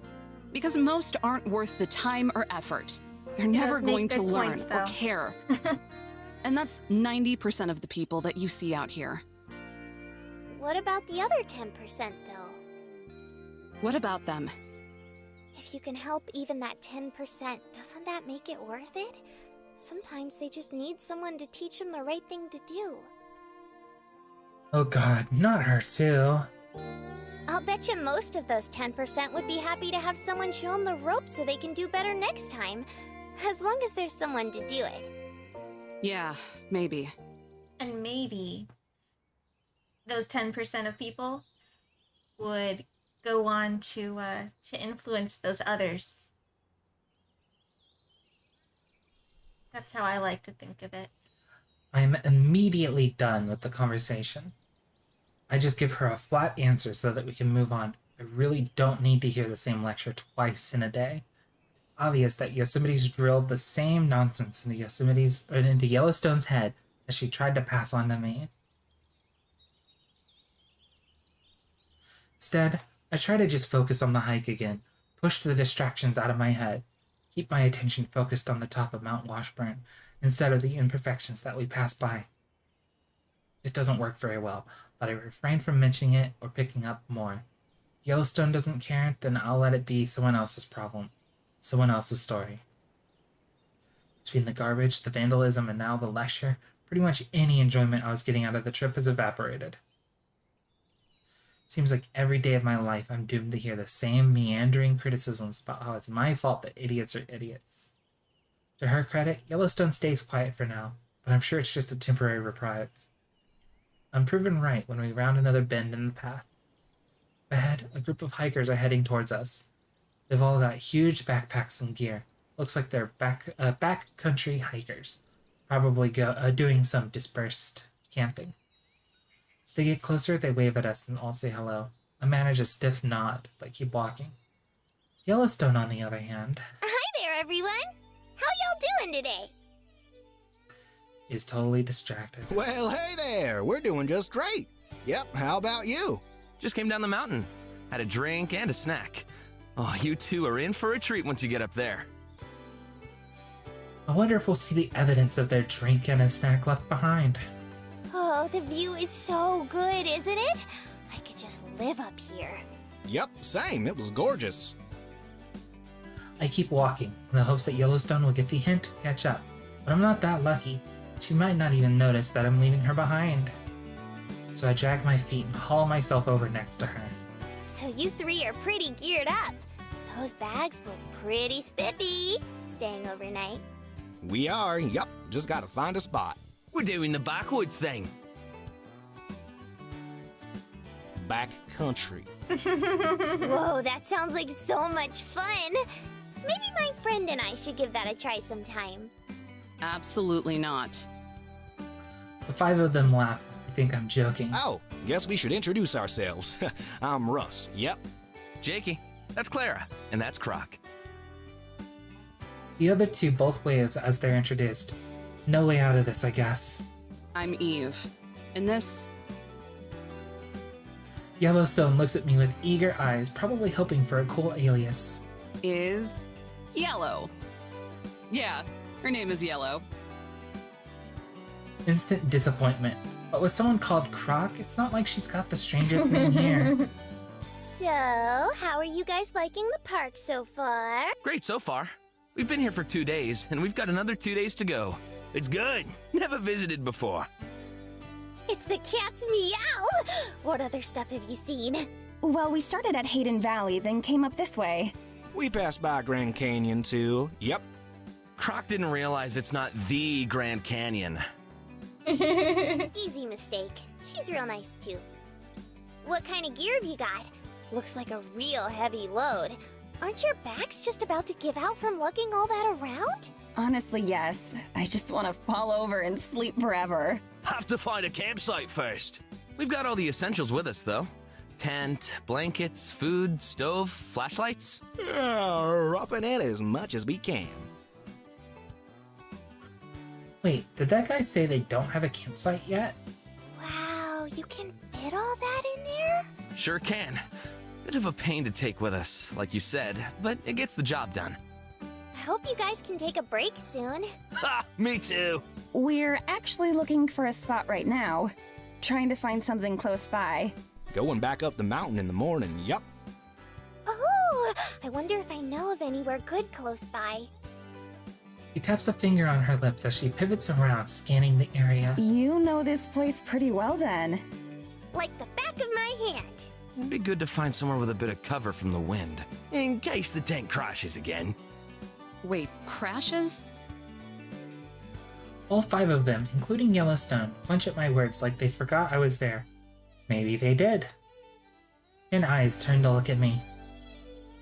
Crap, why did I have to speak up? Yeah, during the middle of the night it just sorta caved in.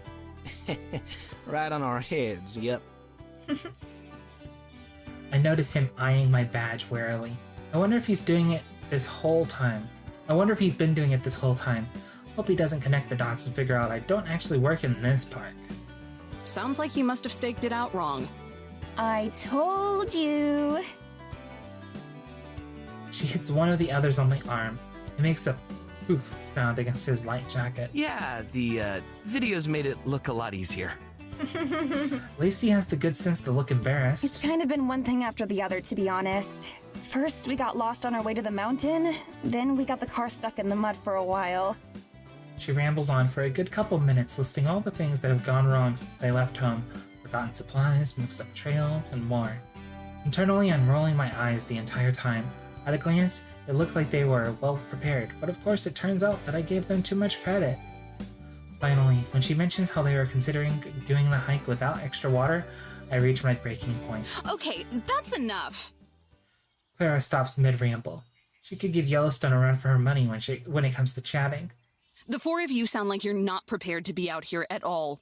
You're lucky to have made it this long. It can get well below freezing here at night. You don't know how to pitch a tent. You don't know how to pack. Did you do any research at all before you came into the park? All 4 of them are stone silent, their eyes wide. This is the wilderness. There's a lot of empty land out there. Just because it's a park doesn't mean that someone's going to find you right away if you're in trouble. You need to learn some respect for nature, because nature doesn't give a damn about you.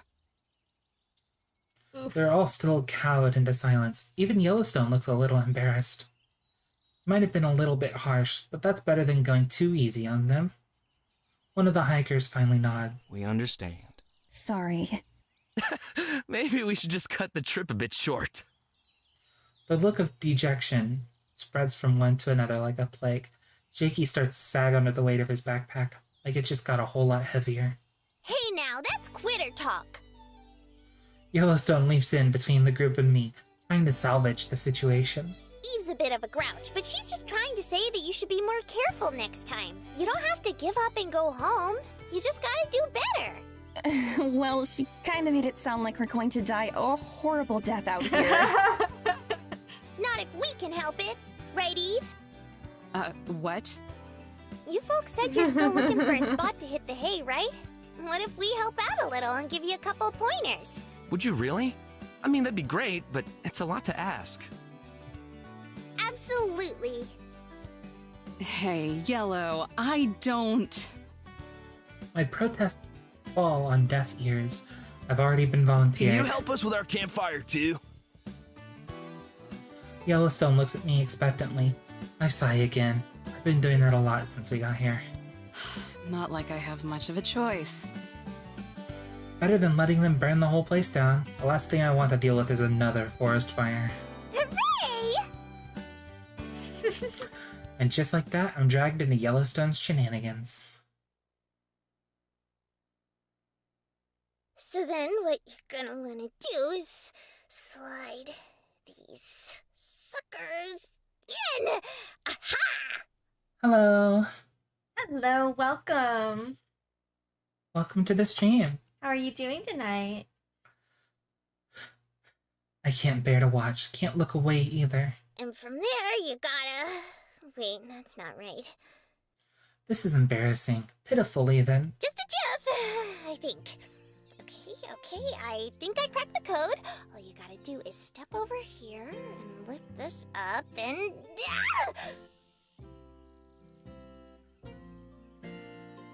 Wait, is that supposed to be the campers? They look like kids. Is that really the campers? I guess so. They do look very young. The fabric of the tent tugs up beneath Yellowstone's boot. She face plants onto the ground cloth, half of the tent yanked along behind her. None of these kids were talking like they were kids. They were all sounding like they were all completely adult. There's a thud, and when it's all said and done, she's tangled and entombed within the tent. A volcano burrito. You alive? There's no answer. For a moment, I think I might have to dive in and save her like a drowning dog, but that distinct cone-shaped wiggles its way through. Yellowstone grasps for air as her head pops to the surface, then breaks into a breathy laughter. Whew, what a tumble! But at least we know what doesn't work now. I pinch the bridge of my nose until it feels like it might snap. The campers just look on at my side. Clara and Jackie with genuine sprinklings of concern on their faces. Jackie, it's Jakey. Yeah, Jakey. Rust and the other guys stare with amazed wonderment, as if they actually are witnessing the correct way to pitch a tent. They aren't. If you're going to offer your help to someone, you should at least know how to actually do that thing. And I do! Just gotta refresh the old memory and it'll be easy peasy. She curls her fingers into an okay sign. Somehow, I'm not reassured. It's all good. Once we have this tent and fire all set up, this place is gonna look dope AF. Dope AF. The other three cringe, wearing various shades of disgust. Something I imagine I'd be doing if I had any idea what it meant. Dope is like cool, right? So what does AF mean? Affirmative? Whatever it means, Yellowstone immediately takes a shine to it. Her head perks up and she gazes off into the distance. Dope AF. Oh no. Dope AF. Dope AF. Dope AF. Dope AF. She's Dope like, AF. new vocabulary acquired. She spouts it off over and over, grooving along to the rhythm in her voice. All four of the hikers throw me worried glances. If only they knew this was the least strange part of Yellowstone. Should I have not said that? There's no closing this Pandora's box, Liz. This? Oh, it's Grok, actually. Oh. This must be how she picks up on all the sling she throws around. No wonder it's so all over the place. Sorry about our friend being so lame. We really appreciate your help, though. It's insane how quickly you were able to get this place all set up. We were pretty much just winging it up until now. Yeah, I could tell. They all dodge eye contact. They all dodge eye contact with me, except for Clara, who shrinks into herself, looking hurt. Okay, that might have been a bit too harsh. Again, they haven't done anything yet. As far as campers go, they could be a lot worse. I didn't even spot a single can of beer when I was sorting through their food. They might not know what a bear bag is, but they aren't bad kids. It's fine. Everyone has to start somewhere. Would rather you learn the right way than try to fail at it yourselves. Clara chuckles, the validation seeming to lift her spirits. A reminder that it might not hurt to be a little more patient with them. At least we know how to dig a cat hole, yep. Cat hole? Only a little.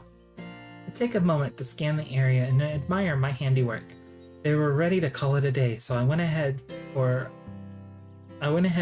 them a nice flat clearing not too far off the trail. So I went ahead and made them a nice flat clearing not too far off the trail. Is this dyslexia or is this... No, okay. it's wrong, it's wrong. I was like, am I just struggling to read this sentence? Trees surround the makeshift hideout like a natural fort. Poking between the leaves, the ranger lookout sits perched on a hill like a prison guard. Unknown to even the Yellowstone, this was intentional on my part, just a precautionary measure in case of any emergencies. Aside from choosing the campsite, I've gone ahead and set up their lawn chairs. It's a small detail, but I positioned them so that they're facing the trail. That way, if any of them wakes up in the middle of the night, they can go stargazing without any trees blocking the way. How considerate. Of course, the only reason those sorts of details are so fresh in my head is because I had so much time to kill during my suspension. Nothing like mandatory leave to get you to reconnect with nature. Before that, the last time I went solo camping by myself was... well, I guess it was before I joined the park service. It makes me wonder how much of myself I've given to this job. And if I were to quit tomorrow, how much of me, the actual me, not Ranger Adams, would be left? Scary to think about how tied my sense of self is with this job. I whine and moan about it all the time, but if I weren't a ranger, then I'd have no idea what I would be. Would I be nothing? Hell, would the world even keep existing? So many years devoted to dreaming about this job, just as many devoted to loading it. But in both cases, I was already devoted. Okie dokie, enough chit chat. I'm gonna try to set this bad boy up again, and this time it'll be dopey! Nope, absolutely not. I've stood here and watched you stumble your way through this long enough. Yellowstone springs from the heap of the tent, only for me to push her aside and take a knee. Look, you didn't even put the poles through the grommets. Oh, is that what they are? I just call them hole thingies. That's what I would call them. Okay, you're officially banned from pitching this tent.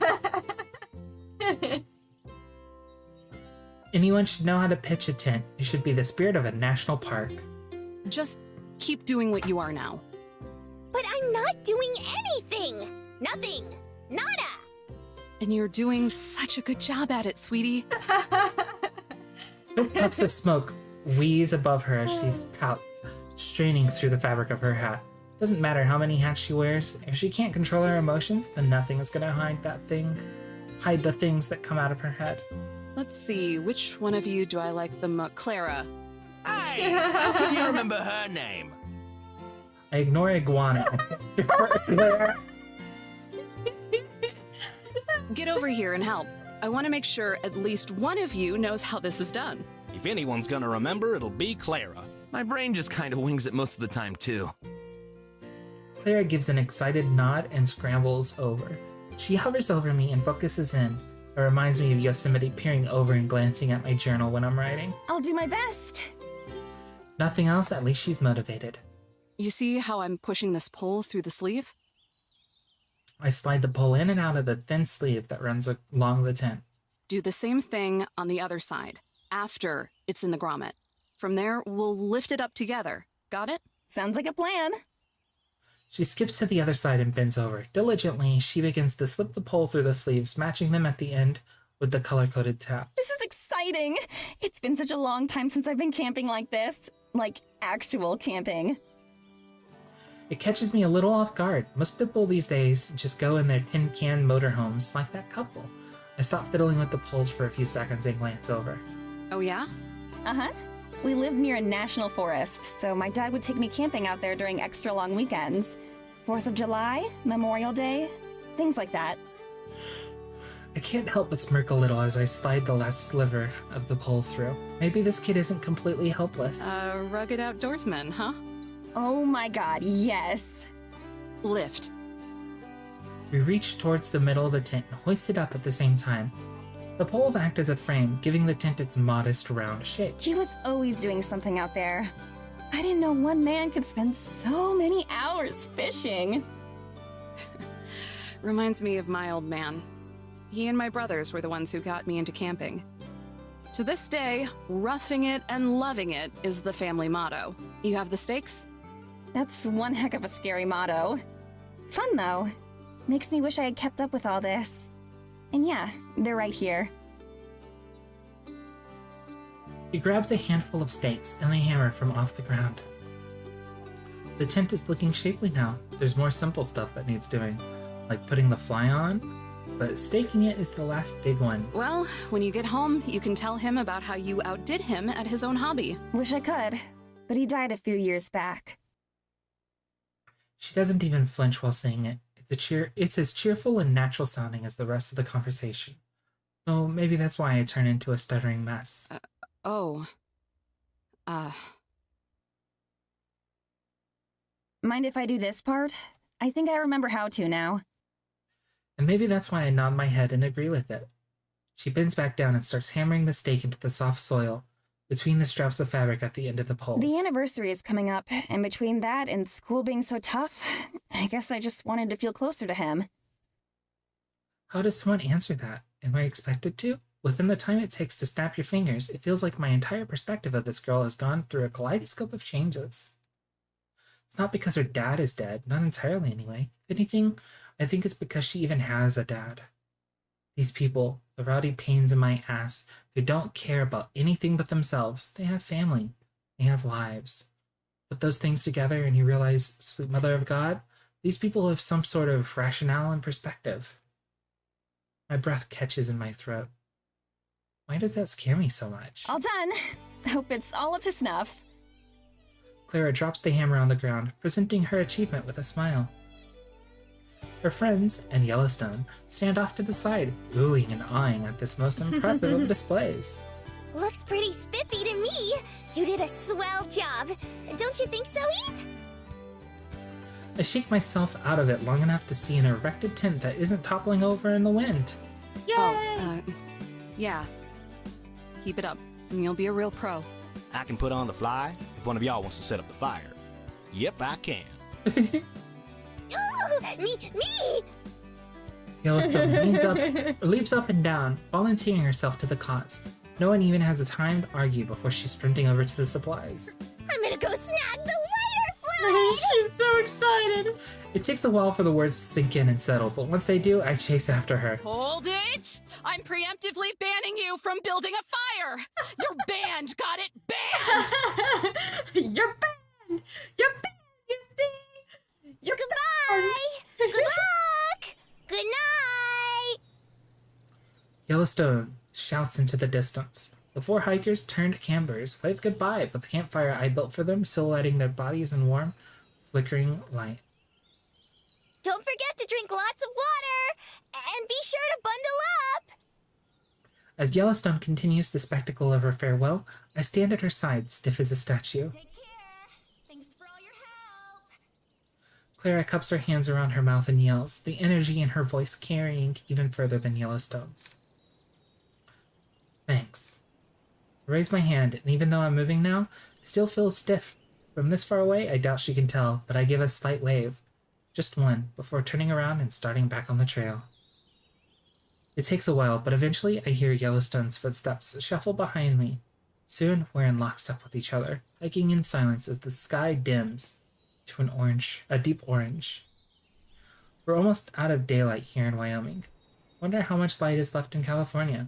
Though, if I'm being honest with myself, finishing up with the trash couldn't be further from my mind at this point. That sure was fun. She looks up, gazing at the trees. The branches almost look like shadows in this light, stripped of the texture. You don't think so? I don't know what I think. Except that's a lie. I felt something when we were helping out those hikers. But it wasn't fun. No, it was fear. Fear that I still might not be as hardened as I wish I were. Fear that, maybe, in some way, I might be wrong. Well, I had a swell time. There's a somber tenderness in Yellowstone's voice, like the volume on her has been turned down. All those pleases and thank yous, it was nice, you know? I wish it could be like that all the time. Feels like a rock just sank to the pit of my stomach, and now it can only sit there while I dwell on it. What she wants is impossible. Most people aren't grateful or even half interested. Every so often, you'll get someone like Clara and her friends, but those are few and far between. For the most part, people are careless and destructive.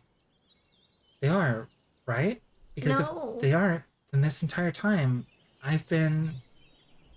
2 hikers passed us from the opposite direction, their hair matted from the gallon of sweat pouring out of them, but both smiling. Yellowstone gasps. We're almost at the tip-top! Come on, Slowpoke! There's no time for me to live up to my new mantle of Slowpoke, though. Yellowstone grabs my wrist and tugs me along behind her.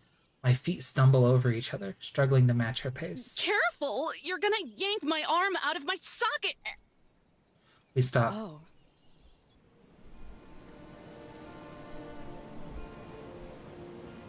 Look at how pretty that is. Below us, a sweeping valley of trees extends miles ahead, blanketing the earth with its greenery. It's cut off by a sheared cliff, a sudden drop that would swallow everything in darkness, if not for the sun's glowing orange reflecting off the rocks. Beyond even that, the park rolls off into the pink horizon, stretching on forever. All that anchors us here is the posted wooden sign. Mount Washburn. 10,000. Elevation. Oh, yeah. I didn't read it very well. Elevation, 10,243 feet. Ain't it a sight for sore eyes? Very sore. You too, huh? I glance down at Yellowstone. He glances up at me. For a long time, we stare at each other. The blue in Yellowstone's eyes almost looks gray, as if the color has been sucked from it, like how the color has been sucked out of me. He's always so excitable, always so loud, so bouncy. There's not an off button on this girl. Even when she's sleeping, in more ways than I can count, she's my polar opposite. So, why does it feel like we're on the same wavelength right now? I rear myself away from and stare off into the distance, not looking at anything in particular. Maybe. Golly, you sure do have a lot of pride, Missy. Don't assume things so much. You'll turn out like Yosemite. Despite me being deathly serious, Yellowstone chuckles. She slides off her hat, revealing her volcano. It's a reminder that whatever she is, or the other 2 girls are, they aren't human. Not entirely. You sure it's okay to take that off? Yep. Folks usually don't come up here once it's dark. Taking a knee, she wiggles out of her backpack and zips it open. Like a magician pulling tissues from their sleeve, she unfolds a checkered picnic blanket, lays it out on the ground. Come on, take a load off. It's wild comfy. Wild comfy. She pats the blanket. Dust comes flying off in small plumes. Doesn't bother me, though. My aching feet need a rest, dust or no dust. I take Yellowstone up on her offer and plop down next to her. Even on top of the blanket, I can feel myself sink into the soil. In a way, it's like falling into a soft bed after a long day. Refreshing. It's always so nice kicking back up here. That crisp mountain air really helps you get back to nature. Not that I don't agree, but... Aren't you technically nature? Giggling, Yellowstone slaps me on the back like she's trying to burp a baby. Well-meaning, I'm sure, but with how hard she's doing it, it feels like I'm gonna somersault over the face of the mountain. That's different, you goofball. This here is my special place. Special place? Yeah, everyone's gotta have a special place. I bet you have one too. I think back to my old hikes up Lambert Dome, and how when I was at the peak, sweaty and scarfing down as much thin air as I could, I would sit down on a rock and start to journal. The wind was sometimes so fierce it would rip the papers right out of the notebook. But I was always able to make it work. At least back then I could. I'm a ranger. The entire park is my special place. Yellowstone blows out an impressed whistle that I swear echoes across the valley. Phew. Can't argue with that kind of gumption now, can I? Yellowstone's eyes widen. Golly, I almost forgot. I gotta do laundry. With a burst of second wind, she unzips another one of the many zippers on her backpack. Well, unless you take us home, there's not a whole lot you can... The words have barely left my mouth when she dumps a trash bag full of dirty clothes onto her head. Never mind. It only gets more horrifying when she starts tossing in pods of detergent next. Yosemite is gonna bust a gasket if I don't get this done. Eve, quick! Say something super mean to me. It's okay. I can take it. She gives me a determined nod, but I don't think she quite understands that I tend to specialize in this kind of stuff. There's a reason those bozos back at the station called me a porcupine. But if she insists... No one in the entire world, now or ever, will ever love you. Yellowstone takes a moment to digest what I said. Her face goes downcast. Wow. What a bummer. Nothing you do will ever be appreciated or acknowledged. It's pointless. That's really heavy. Tears spot the corners of her eyes. Whatever I'm doing must be working because the distant sound of bubbling water begins to belch out of her volcano. Pointless, just like your existence. If you think about it, Sheesh. if you keeled over tomorrow, your impact on the world would basically amount to nothing. I My guess the worms goodness, would appreciate. Eve. She shoves me. I nearly tip over. Knock it off! You're just being nasty now. You big bully! Whimpering, she tries to sniff back the tears, but that doesn't stop the water from boiling to the top of her head. But instead of squirting out like a geyser, as it has before, it just bubbles at the surface. The clothes rise to the top, watered up in a soapy ball. Foam creeps down her neck, or her head, like snow resting on a mountaintop. So does that mean it's working? Yellowstone nods her head, snorting back the snot as she regains her composure. Now it's just gotta stay like this for a little while. And you have to do this every time you need to do laundry? I can do it without all the waterworks, but it's slow as molasses. That sounds exhausting. She starts to laugh, but just as quickly it fades into a sigh. It is. But it's cool beans. I've always been a bit of a crybaby anyway. In fact, the first thing I can remember is waking up and crying right over there. My head follows along her finger until she finally settles on some shrubs on the hillside. In the bushes. Darn Skippy! And in my birthday suit to boot. That's just asking for trouble. I didn't have much of a choice. Once I woke up, I spent a long time on my own. A hazy gaze lingers in Yellowstone's eyes. Her mouth hangs open like she's about to say something. But for a long time she doesn't, and all I can do is listen to the sound of her boiling head mix with the wind. A super long time. Like a month?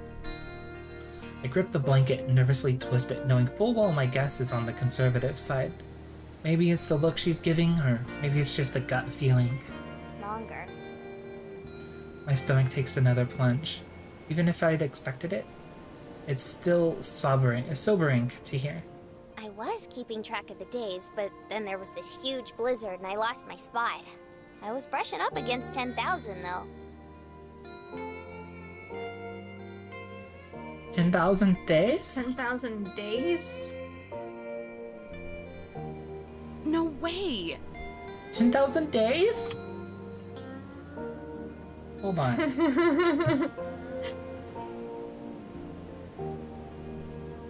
I'm glad you're doing that because I wanted to know. 27 years. 27 and a half years, just about. I'm no math genius, but I crunched numbers in my head real quick. 10,000 days is almost 30 years. You wandered around Yellowstone National Park naked and alone for decades? Not naked. I would have frozen my tiny hiney off years ago. You see, there was this nice gal who was out camping. Yellowstone massages the sides of her head just beneath the base of her volcano. Her eyes squint like she's fighting a migraine. I can't remember if she saw me first or if I stumbled on her. It's been so long, I don't even know what she looks like. But I do remember that she lent me her clothes. And that it was the first time I wasn't alone. Yellowstone's voice sounds like a husk. Hearing it doesn't feel right, like I'm listening to something forbidden. Try to fight it with the only thing I really know anymore, cynicism. Being alone out in the woods for a couple years doesn't sound too bad. Don't have to deal with other people, at least. That's the thing. I didn't even know other people existed. Well, maybe I did, somewhere in the back of my noggin. But I sure hadn't seen them before. You're a lot like Yosemite. I am certainly not! It's true, though. You both gotta have Hashtag your alone offended. time. That's dandy and all, but for a gal like me, it was so... dope AF. I might throw myself off this cliff if she says that one more time. I'd never felt something like that before. It made me feel all kinds of warm and fuzzies, so I kept going out and looking for more people. My eyes can't help but drift up to her volcano. Instead of smoke, vapor simmers from it, clouding the top of her head with hazy waves of heat. Wouldn't people be... spooked? I was going to say mortified, but that works. As sure as the sun would rise. Yellowstone gives a deflated sigh. The steam above her puffs out in a cloud. But if they stuck around long enough, I'd try to help them out. Bring them kindling wood or grub, things like that. Sometimes they'd even talk to me. Sometimes they'd even talk to me. Poor girl. Her standards for communication are so low, it's kind of impressive. Part of me wonders if both me and Yellowstone are looking for the same thing. Validation. Only difference is that Yellowstone was desperate enough to keep pursuing it, while I just gave up.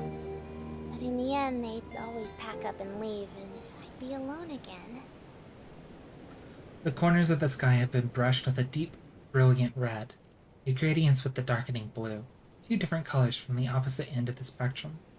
Usually they would clash, but instead they blend and meld together, mixing into a faded lavender. It was like that. It was always like that. Then Zion and Yosemite found me. Question flies across my mind. How? Why would Yosemite and Zion even be in Yellowstone National Park? But something inside of me tells me to save it for later. Whatever it is, it keeps me from spouting off my knee-jerk objections. That's the big difference between me and Yosemite.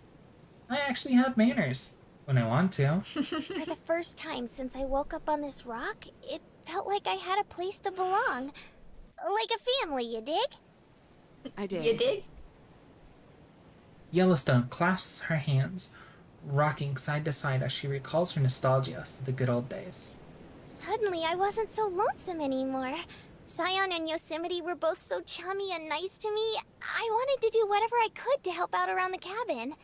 Well, good to know Yosemite wasn't always a slave driver. Yosemite didn't used to be a lot of things. Zion too, but in different ways. The steam rising above her thickens a little. Maybe it's even darker. Her pleasant stroll down memory lane comes to a dead end, her voice falling back into that unusual, monotone sadness. But now things are just so different. I try my darndest, but Yosemite is such a grump and Zion can't help out like she used to. It's almost like I'm as lonesome as I was way back when. Yellowstone sniffs, and the water in her head bubbles to the surface, spilling down her volcano and into some of her hair. Is that dumb, Eve? Am I just stinking thinking? Stinking thinking. Am I just stinking thinking? Something in my cold, withered heart sizzles as she whips a few twinkling tears on her sleeve. I hate to be a sap about it, but I think maybe I was onto something. Maybe me and Yellowstone might have a bit more in common than I would have liked to admit. I could never be as open about it as her, not when a brave face is what's gotten me this far, but that need for validation or respect, I get it. You're not alone, kid. I don't think it is. Yellowstone's head twists over to look at me so fast I'm afraid she might get whiplash. She looks at me like, well, like I just sprouted a volcano from the top of my head. Wipe that look off your face before I take it back. She swipes her hand across the dumbfounded face. When her hand reaches the other side of her cheek, she's wearing a stretched out frown that digs into her dimples. How do I put this? It's like the dumbest, most intrusive thoughts are probably the most honest. If it's in your head, then there's probably a reason for it, right? Yellowstone's strained frown has collapsed into a gawking amazement. Hello. Did you get those dumb, Hello, impulsive thoughts welcome, too, Eve? welcome. Constantly. Wouldn't have clocked a guy in the face and ended up stationed at the cabin if I didn't. Hot diggity. A hot flush spreads through my face as I play tug of war with the urge to divulge more information. How are you doing tonight? On one hand, she basically kidnapped me and made it so that I'm all but guaranteed to get chewed out by Jesse. On the other hand, I feel like I owe it to her in a way. There's nothing worse than feeling like you're the only one who cares, who's trying. Actually, I had one of those implosive thoughts today. Ooh, don't keep hanging, spit it out! She leans in so close that her volcano is practically in my ear. With all the bubbling, it sounds like a cauldron. Welcome to watch with that. So, those campers from earlier? They would have been up a creek without us. Maybe even literally. Bit tired, but doing good. I'm very tired, personally. I'm pretty Yeah. tired too. Yeah. I'm glad that you're doing well. Yeah. When we were helping them out, one of them said something to me about how her old man used to take her camping before he passed. Wowzers, that's kind of a shocker, seeing as they all looked scared of ya. Trust me, I'm not the only one who's shocked. It gave me this weird feeling. Like those warm fuzzies I was talking about? Yellowstone wraps herself in her arms like she's curling up in a blanket. Nah, the opposite. Like, I wanted to puke. Definitely not warm Yikes. fuzzies. You really do hate people, huh? That's what I thought. I deal with so many clowns and chuckleheads every day, I could build a circus. But this group wasn't that. They were just good kids. Looking back, a lot of visitors are. At the very least, they can shut up and follow directions. They're like cattle. Round them up and ship them off so I don't have to deal with them. So when one comes along to remind me that she's a real person, it's A sucker punch? something like that. Suck a punch. I let out a sigh right as the wind howls past us and rustles through the trees. I've been doing this way too long. It's rotted me to my core. But a core is better than nothing. Nothing is all I would have had left if I'd turned to mush. I tried being vulnerable and open. For years I did, but all it left me with was who I am now. Yellowstone leaps to her feet. Hot water splashes everywhere. Bogus talk. Sounds to me like you had a bonding moment and you're too chicken to admit it. Fighter in me swings up without a second thought. I am not afraid of admitting anything. Even if I'm swinging way outside the truth. Oh, yeah? Not even that you had fun helping those campers out? I freeze, stare, look away. Damn it, now she knows. Yellowstone crouches down, leaning ever closer as she tries to coax the answer out of me. Not even an itsy bitsy Teeny weeny bit. Okay, fine. I swat her away like an annoying fly. It was sorta nice to help out people who were genuinely enthusiastic. And don't forget grateful. Yeah, that's another one to put on the list. Don't you just wish it could always be like this? I chuckle a little, brushing myself off as I climb to my feet. Sure. Wish Pop would crap gold too, but I think I'll be waiting a while for both of those miracles. Why can't we just make it happen ourselves? What? What do you mean?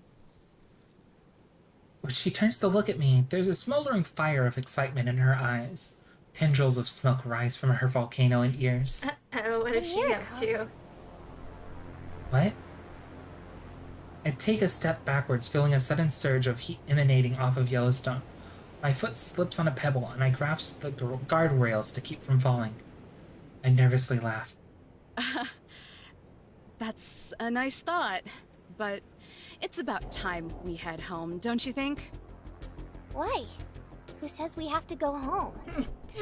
Yeah, What are you notice talking about? the music has changed. Of course we have to go back. Do we though? Do we really? A soft orange glow starts to light up her head, like a shy sunset. Okay, whatever you're doing definitely isn't funny. Just take us home now. We've been here long enough. I wouldn't have minded staying a few minutes longer, just to let her enjoy it, but with the way she's acting now, I don't like it. It gives me a bad feeling, the kind I feel before getting a serious call from dispatch. Something instinctive. Yellowstone shakes her head, causing the smoke to weave a lazy spiral in the air. Just think about it, Eve. We can go around helping folks and they'll always appreciate it. And nobody will ever yell at us. I get how you feel, but that wasn't... If you get it, then why not? Were you just fibbing when you said all that stuff about people being good? The question is like a smack across the face. I'm not even sure how to go about responding at first. That's not important. I have responsibilities. You have responsibilities. No! Yosemite says I have responsibilities. I only ever wanted to help, but not if nobody cares. You brat.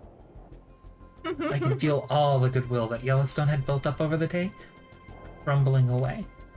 This little crisis you're having? I've been dealing with it every day for the last 5 years, so don't you even try to lord it over me. Your stunt has already cost me the entire day. My supervisor is never gonna let me hear the end of it. With each sentence, I take a step toward her, regaining the distance I lost earlier. Yellowstone just shakes her head like a petulant 5-year-old, tuning out or ignoring what I say. She's going to be asking what caused me to abandon my duties.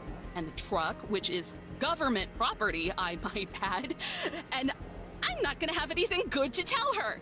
So the least you can do, literally the absolute least, is take me back like you promised and suck it up like I do. Finally, we're a little over an arm's length away from each other. You don't get it. Her voice is a hoarse whisper. Smoke swirls above her head, wrapping around us. Say that again. I reach for her, ready to drag her ass back to Yosemite National Park myself. No one gets it!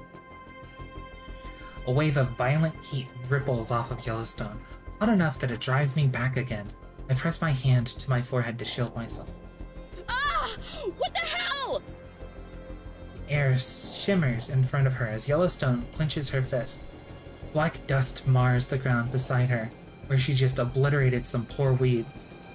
Pieces of charred laundry rain down on us, and for a brief moment, I can see something like regret in her face, but then she switches back to looking upset. I don't even know why. I haven't even had time to ask. She went from 0 to 212 in just a couple of seconds. My mouth goes dry. I thought maybe, just maybe, you would understand. But I was wrong. You're just like Yosemite! Well, I'm sick of it! Rip weeds. She takes Right. yeah, rip weeds. She takes a step backward, and the entire ground shakes. Startled birds take to the sky, abandoning the trees in droves. I lose my balance, falling to one knee. The ground rumbles yet again. Yellowstone unleashes a frustrated, blood-curdling scream.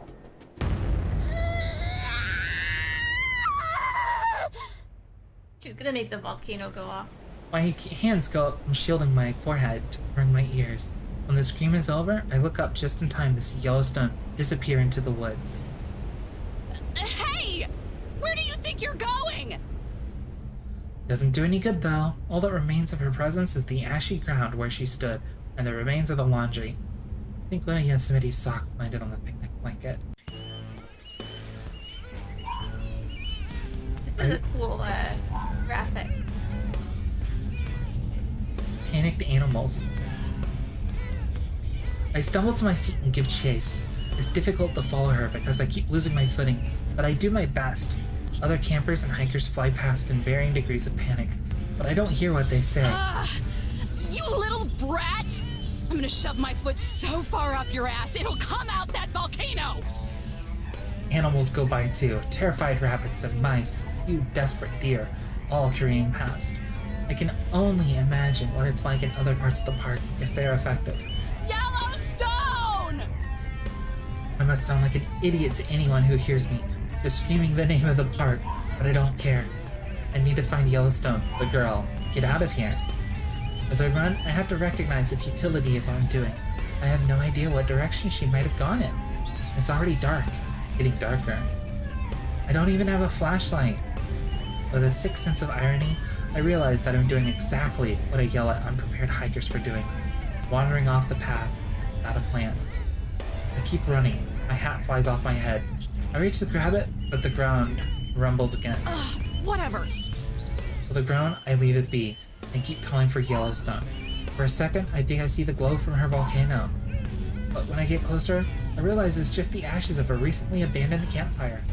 Whoever made it probably left when the earthquake began. I quickly smother it in dirt since I'm unable to smother my ranger instincts. More and more distressed birds abandon the trees while agitated mice and the like continue to whisk by underfoot. My heart pounds both from exertion and from fear. Altitude doesn't make it any easier to breathe. What if I can't find her? What if she doesn't want to be found? Up ahead, I pass by some more trees, and I realize that I'm on the edge of the mountain once again. Since this isn't a touristy spot, there's no guardrail at this section. It's just an open space beyond, the yawning, inky blackness waiting below. And not a single trace of Yellowstone. Just as I think that, the shaking and rumbling starts up yet again. Once more, I feel myself wobble and start to fall over. Except this time, I'm not able to catch myself. My feet slide out from under me, and I slam onto my side, hard as the momentum carries me to the rest of the way over the edge. Bubbles and dirt batter my face as I scramble to find a foothold. Vile and pure, unadulterated panic sear my throat as my fingers find the slightest lip of a rock to grab hold of. Crap! Not again! My voice bounces off the rocks below me, creating a rippling echo that rings out through the darkness. My hands sting, and my arms ache from the effort of supporting me. It's only been a couple of seconds. This is pathetic, and the worst sort of irony. My life doesn't flash before my eyes, so maybe that's a good sign, unless that happens right before you hit the ground. I strain my muscle as I try to pull myself up. It reminds me of my training back in Glencoe. Feel the burn, Adams, feel the burn! A trickle of dust pours into my face as the rock ledge I'm holding onto starts to crumble. I can feel the stones starting to slide past my fingers. Damn it. It won't be able to hold my weight. It's really going to end like this. Or is it really going to happen like this, huh? It's been years of my life telling people to be careful around cliffs, only to end up falling off one myself. The universe sure does have a way of kicking me when I'm down. I shut my eyes. Maybe it's not so bad. At least this long joke will finally be over. The stone gives way. I fall. The force presses against my back. My boots grind against the cliffside as I slow to a floating stop. The sound of roaring wind is replaced with the flapping of two overworked wings. A small, familiar voice squeaks out from behind me. Miss Eve, you're really heavy. Zion? My eyes drift down to my feet. If someone looked at this sideways, it might seem like I'm walking up the cliff. Don't worry, Miss Eve. We've got you. Is she here too? I glance back at Zion, but I immediately regret it when I realize I still can't see the bottom. What do you mean by she? I could have just left you to plummet to your death, you know. Yosemite's harsh voice carries from above me. I look up to see her holding onto her hand. Or to see her holding out her hand. Without thinking, I grab it. Zion, finally free of the burden that is me, slides down to my boots and holds them up. With one giant heave, Yosemite pulls me onto the cliff. Miss Eve, are you okay? Am I okay? I paw at the ground, half expecting it to erode and fall away, or to realize that I'm dead and that Yosemite and Zion being here are just fantasies my brain concocted to help me accept it. Did the fall make you forget how to talk? Come on, Yosemite. Yosemite slaps my hat over my head. It's crooked. I'm okay. Thank you. Awkwardly sit up, shame keeping me from looking into Yosemite's eyes. Of all the people to be indebted to. How did you find me out here? The paintings work both ways. Also, I had Zion patrol the bottom of the cliff because I figured you were already dead. That's comforting. Zion tugs at my sleeve. Miss Eve, not to interrupt, but do you know where Yellowstone is? That's right. I punch my palm and it makes a loud smack. This whole almost dying thing almost made me forget about her. I was just looking for that brat, actually. The two of you weren't together? She ran off. We were just talking, and then all of a sudden she got really pissy. Reminded me of you, actually. I was going after her, and then all this happened. Yosemite and Zion's faces both go pale. Uh-oh. That might be a problem. How mad was she? I don't know. Why are you being attacked by your conscience now? Conversations with Yosemite always put me on the offensive, but even Yosemite doesn't rise to my bait this time. I mean it. Was she truly angry? I guess so. What does that have to do with anything? Do you know where you are? Does Yellowstone National Park not mean anything to you? There are a couple of iconic elements of the park. The wildlife, the geyser, the supervolcano. No. That can't be what's happening. Deductive reasoning, put the pieces together. She is Yellowstone National Park. She's at Yellowstone National Park. What do you think is going to happen when she erupts in Yellowstone National Park? That volcano has been dormant for centuries. It can't just go off on a whim. Thanks for the insight, little Miss Geologist, but that's not going to actually stop it from happening. And when it does... Yellowstone's gonna flip her lid! Finally, someone uses that phrase properly.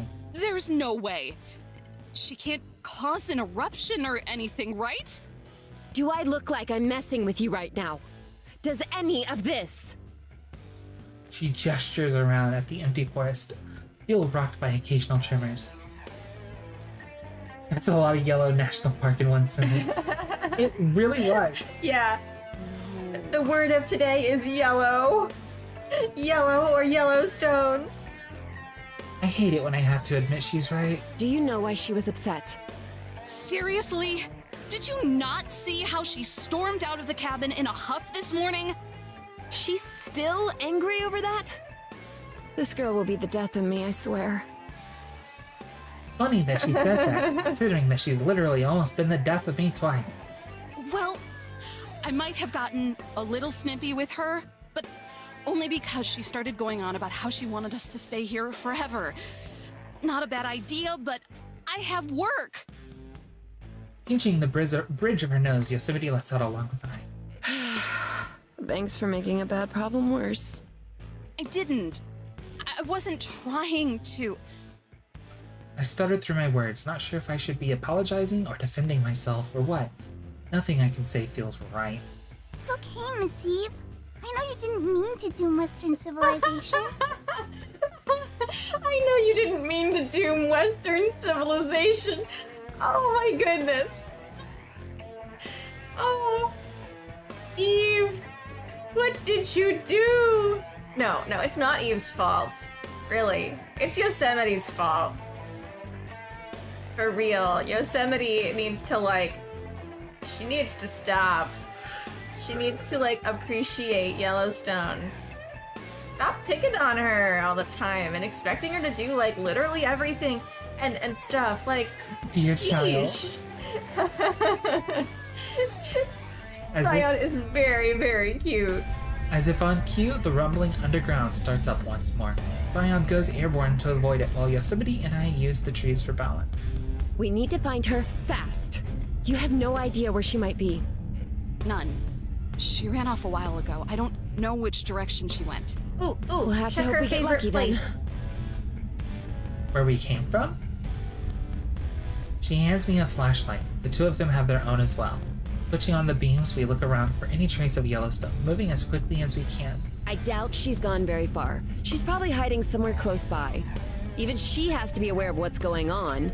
I don't think she's stupid enough to let it happen, but still.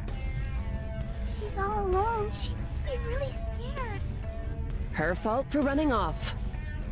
That's generalizing the situation a bit. The flashlights that we have are powerful and cut through the darkness easily. Still, without any real idea of where to start looking, feels like the task is futile. Seriously, if she wasn't so overdramatic about every little thing, we wouldn't have half as many issues as we do. Yosemite tilts the beam upwards as if Yellowstone might be hiding in a tree. I get a glimpse of just how annoyed Yosemite herself looks. I won't lie, there's a couple choice words, or readings, I'd like to give Yellowstone when we find her. But it's not like she's entirely wrong to be upset. Yosemite isn't just a nag, she's actively being antagonistic towards her. Yellowstone! Come out, wherever you are! Zion flutters a bit off the ground, just enough to put the top of her head level with mine. I'm too exhausted to worry about other people seeing her right now. We all have bigger things to worry about. Yeah, come out! Don't you think you've done enough already? That's sure to make her want to meet up with us. Did I ask for your opinion? I can't imagine I would. My teeth grit together until the bottom set slides out. Bottom set slides out? I don't know. Girl must have a grapefruit-sized set on her to blow me off like that. Isn't this diva the one always thrusting her opinions on me when I don't want them? Well, that's what you're gonna get. So shove it, you overgrown tree. Yosemite turns to glare at me. Her face twisted in anger. Her flashlight shines up on her chin, illuminating half her face and leaving the other half in shadows. Yosemite can flip on the scare factor whenever she wants, just like the night we met. She's not half bad at it either. Fortunately for her, I can be scarier. I've spent the better part of my day with Yellowstone. It might have been borderline kidnapping, but I think it's given me a good handle on why she's acting up. Oh, the ranger has a theory. This is gonna be rich. It's more than a theory. And with all the moral dribble you try to cram into my head, I would have thought you'd be more aware of it.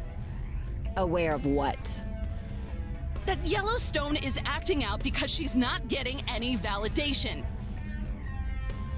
Yosemite lets out a single guffaw, like some kind of rich Victorian woman. Oh, Eve. Poor, precious, obvious Eve. You're projecting. Excuse me? It's not hard to piece together. You need validation for your miserable job, so of course you think Yellowstone needs it too. Yellow National Park, the land of sassy waifus.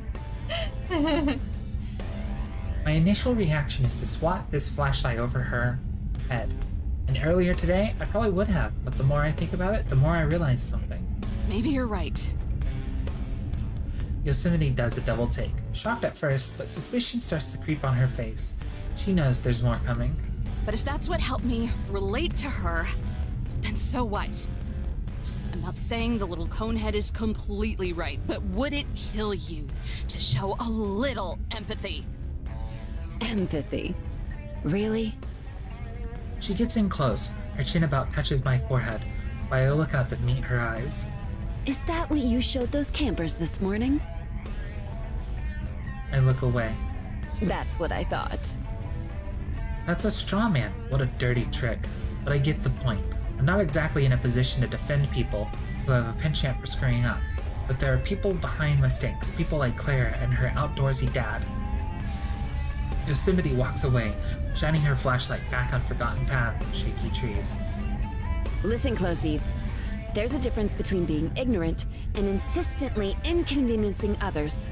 Yellowstone is like a child who won't mind. She's just throwing a tantrum until someone notices her. Don't be that person. I can only hope she's not dumb enough to. Will you stop being so mean to Yellowstone? Yosemite and I both freeze in our tracks as Zion's voice cuts her off. We both turn to face the little cherub, who looks very unhappy.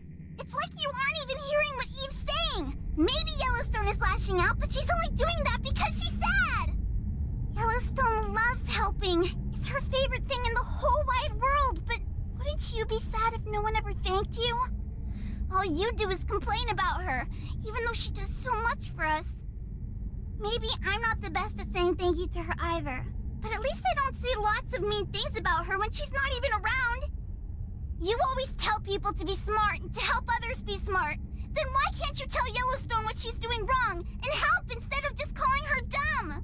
Right, Zion. You make me so mad! Yeah, tell it to her.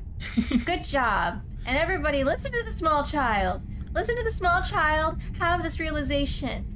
She knows things. Good baby.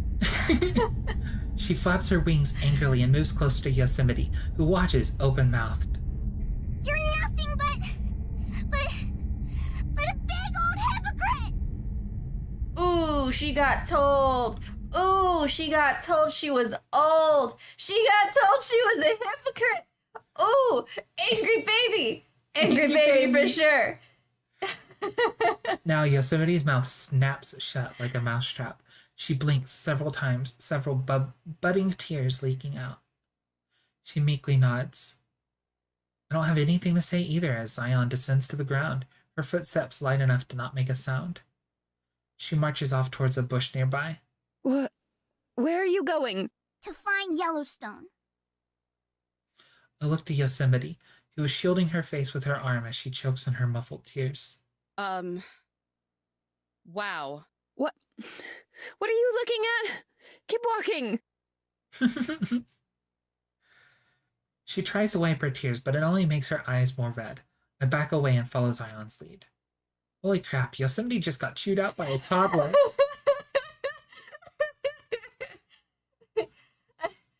Unfortunately, as mean as it was, and as hurt as she was, she needed that slap of reality, and she wasn't getting it from Eve, and she wasn't getting it from because she can't take Eve seriously. Yeah, she was blinded to the truth, and she needed that slap of reality in her face to. She's not used to this little one doing that to her. Yeah, she's used to Eve doing this kind of stuff.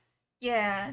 And she absolutely adores this little one, and I mean they all do. And she's the precious baby that they're trying to take care of and protect. And she's like a little angel, always the la la la, so happy, everybody be happy and cheerful. Hi, pet puppy. Oh, the puppy, I love the puppy. So the fact that she turned on angry baby mode. She's like, no, you guys gotta stop. Gonna shut this down right now. It was something that stunned Yosemite. Like, Yeah, she had it coming. it She hurt. had it way coming. Yeah, she did. She did. Still felt a little sad when she's like getting tears in her eyes. But then I'm like, no, she needed that. She needed that. It sucks to like feel bad, but she needed that dose of reality. Zion kneels down and I crowd around her to see what she's doing. Yosemite drags way behind us, sulking. It's always the cute one that hit the hardest. Yeah. Yeah. There, underneath the bush Zion chose, is a cute little bunny rabbit.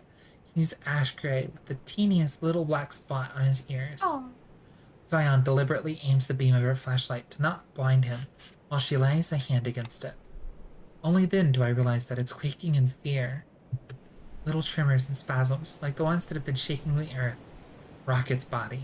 Wild eyes dart around while its snout twitches. Poor thing. Shh. Without even looking, Zion shushes me with a finger against her lips. Gently, ever so gently, she strokes the hapless rabbit. Soon, its shaking stops, and it settles down.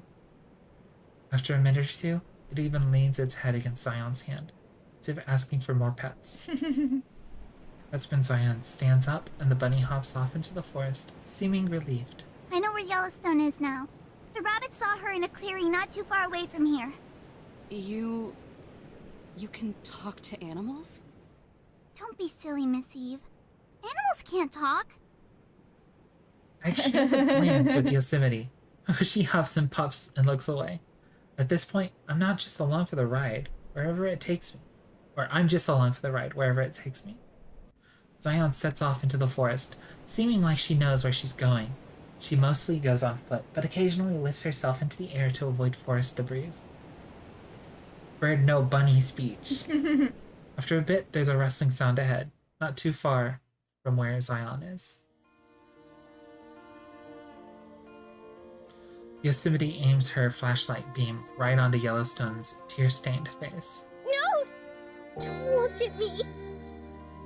A couple sad wisps of smoke rise from her volcano, looking more like cobwebs than anything. The glow and the heat from before are gone. Yellowstone's eyes are puffy from crying, and the sleeves of her hoodie are stained with snot and tears. Yellowstone is just us. We were super worried about you. Zion takes a few steps into the clearing. Don't come any closer! I screwed up real bad this time. Yellowstone starts to sob, choking out the words between gutted breaths. I'm sorry, I'm so useless.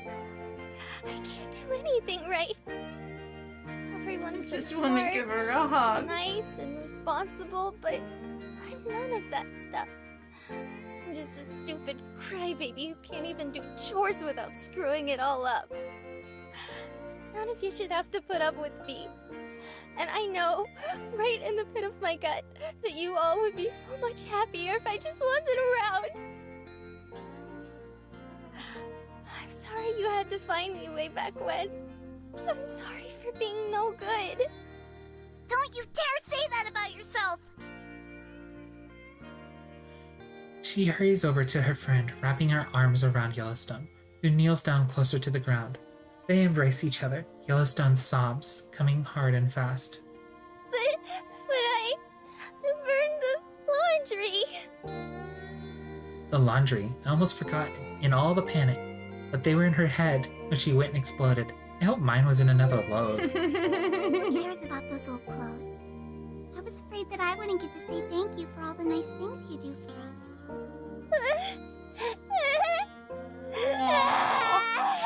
Aw, so heartwarming. That just makes Yellowstone cry even harder. She doesn't even try to talk, she just cries and cries, soaking Zion's shoulder. Not that Zion seems to mind. Yosemite and I maintain our distance. She's quieter, but I think she might be sobbing harder than Yellowstone, her cheeks heaving up and down as she tries to stay quiet. Sundered! I scoot in a little closer to her and pat Yosemite's shoulder. The shaking has completely stopped, for now, The world is still and quiet. I look above the trees to the sky. Between the branches, it looks like a portal into the stars. Would you look at that? It's a clear night.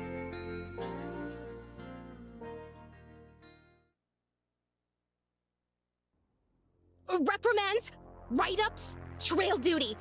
You'll be helping Simmons clean up so much trash that the plastic is going to biodegrade before you're done. I flinch away from the headset as Jessie continues to squawk out new additions to the growing lists of punishments I'll be receiving. With all due respect, ma'am, if I've proven my incompetence at taking out the trash, then maybe that isn't the best course of action? My voice stiffens. I sound like the verbalization of a 2x4. But if I appeal to Jessie's paramilitary side, I might be able to get out of this. Fashionably late. Right up for you, Lotl. You missed my rant. She pauses, nothing but static coming from the other line. Maybe I'll actually be able to pull this off. Cute. Let's see if you can keep up that charm when dealing with the field trip group tomorrow. Any other holes you want to dig? Not really. Yikes, Jessie doesn't just lay down the law, she is the law. Still, it's not like I can actually explain myself. What would I say? Sorry, I neglected my duties and left the government's truck in the middle of nowhere, but Yellowstone the girl took me to Yellowstone the park. May as well trade my badge for a straitjacket at that point. Groaning, Jessie fakes a cry that sounds just a little too real. I'll have to watch the VOD and see that rant. Yeah! Ugh. Why do you always make my job so much harder, Eve? Is it fun? I remember when I used to have fun. Oh boy, I really did it this time. Look, I'm really sorry, Jessie. Something came up, and I had to, I cough because there's no way I can say this with a straight face, and it won't sound bad.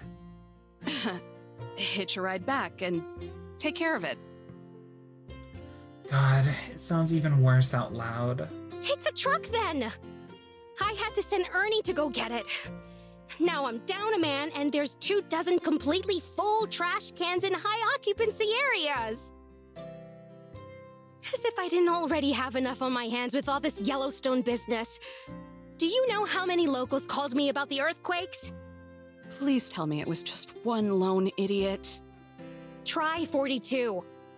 Today. Someone give this poor woman a break. Whatever she makes isn't enough. It's like, hello? This isn't even the right park. And even if it were, I don't have any information that's not in the news. And I don't think my degree in criminal justice qualifies me to try and gather more. I'm at the end of my rope and it's starting to look more and more like a noose.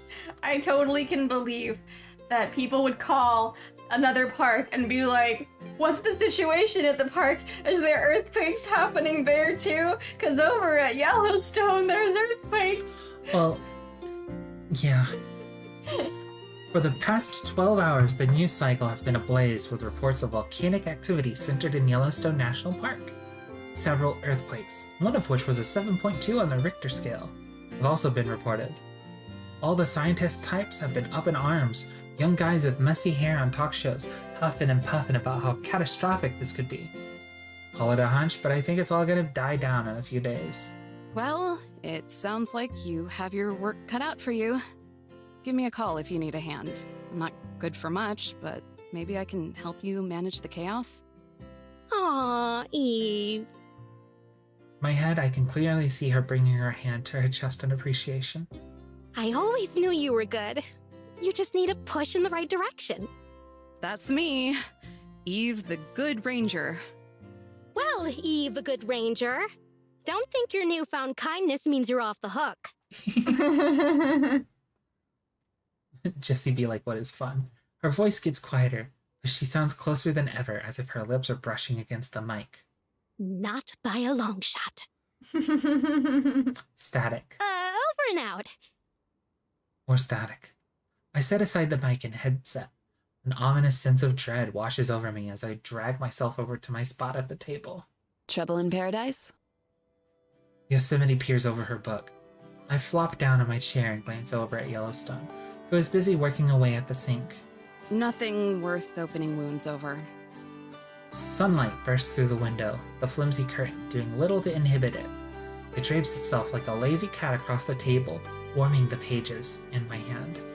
I pick up my pen, it in my grasp over Teddy, one page already half full with words. I pause, staring out the window as I try to think of what to write next.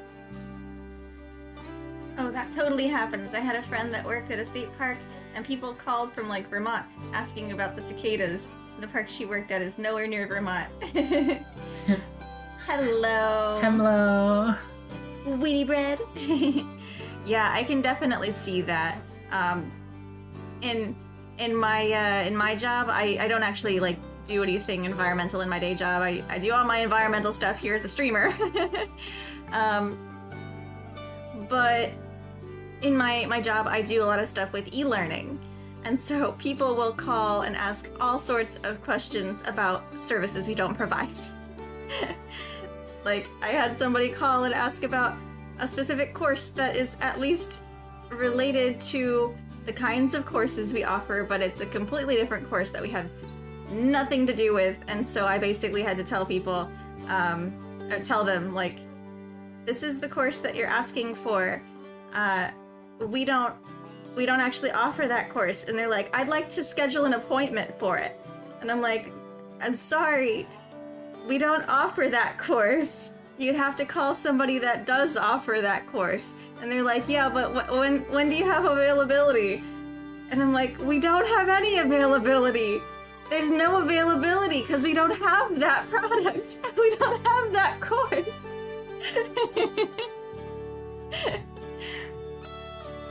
And then I get people who call me because they're trying to contact somebody at the state or county, but they don't answer their phones, so they figure they can call me and get answers instead. Which I guess is true because I do happen to know the answers to some of their questions. But they're like, yeah, I'd like to do this. And I'm like, well, you have to contact the county courthouse for that. And they're like, yeah, I couldn't reach them, so I called you instead. So they don't even want my product. They just want my answers.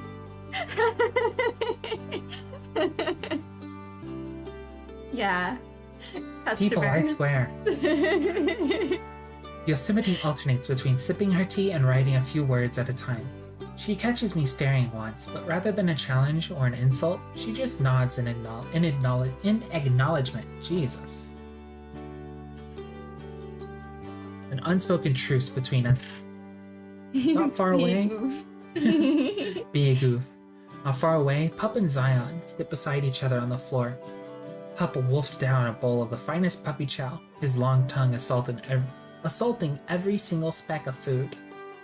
Zion balances her bowl of oatmeal on her knee, a generous portion of raisins decorating its surface.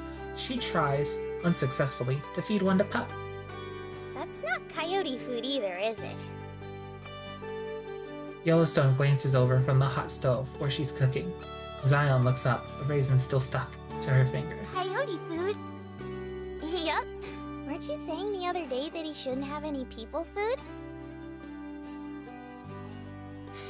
You're welcome. I'm glad you enjoyed all the Thanks so much vibes. for coming and hanging out with us. It was great having you. Yeah, thank you for chatting with us. Thank you for hanging out. Hope to see you again next time. Yeah, and I hope you have a good rest. Yep, Sleep well. Zion frowns for a second, then smiles wide. Yeah, that's probably a good idea. Sorry, boy. I shouldn't have teased you with this. The raisin on her finger rejoins the rest of its kind. Pup seems wholly indifferent. He's finished his meal and is pushing his bowl around the floor as he tries to slurp up every last morsel. Yellowstone smiles to herself as she stirs the eggs and flips the pancakes. I'm not sure what anyone else sees. As she cooks, she occasionally darts away from the stovetop to place an errant book back on the shelf, or to wipe down the stains left behind by my coffee mug. He rinses out the percolator and deposits it in the sink, Then with the same motion, she deftly slides a perfectly round pancake onto a plate. She repeats the process several more times before carrying 2 steaming plates to the table. Bon appetit! Bone apple teeth. It's the thought that counts. She slides one of the plates in front of me, laden with fluffy scrambled eggs and equally fluffy pancakes. When are you gonna make This me looks great, that? like always. When do you want that? When do you want that? Right now. Any grocery stores open? No. Could we make waffles instead? Do we have waffles? No. But could we get stuff to make waffles instead of pancakes? Yes. But you have to make them. We don't have a waffle maker right now. I want it now!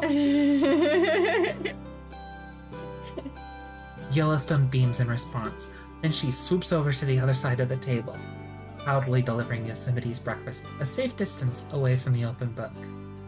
Yosemite slides that away as she picks up her fork. Thanks.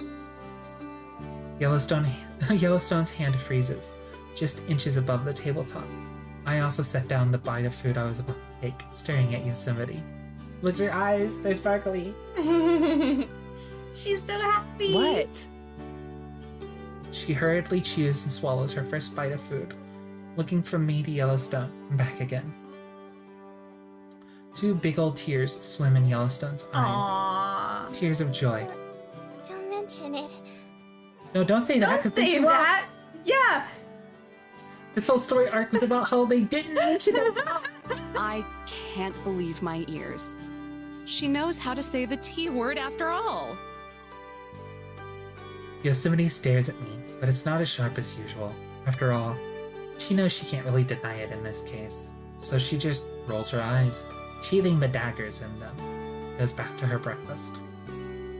And with a bounce in her step, Yellowstone goes back to her own meal.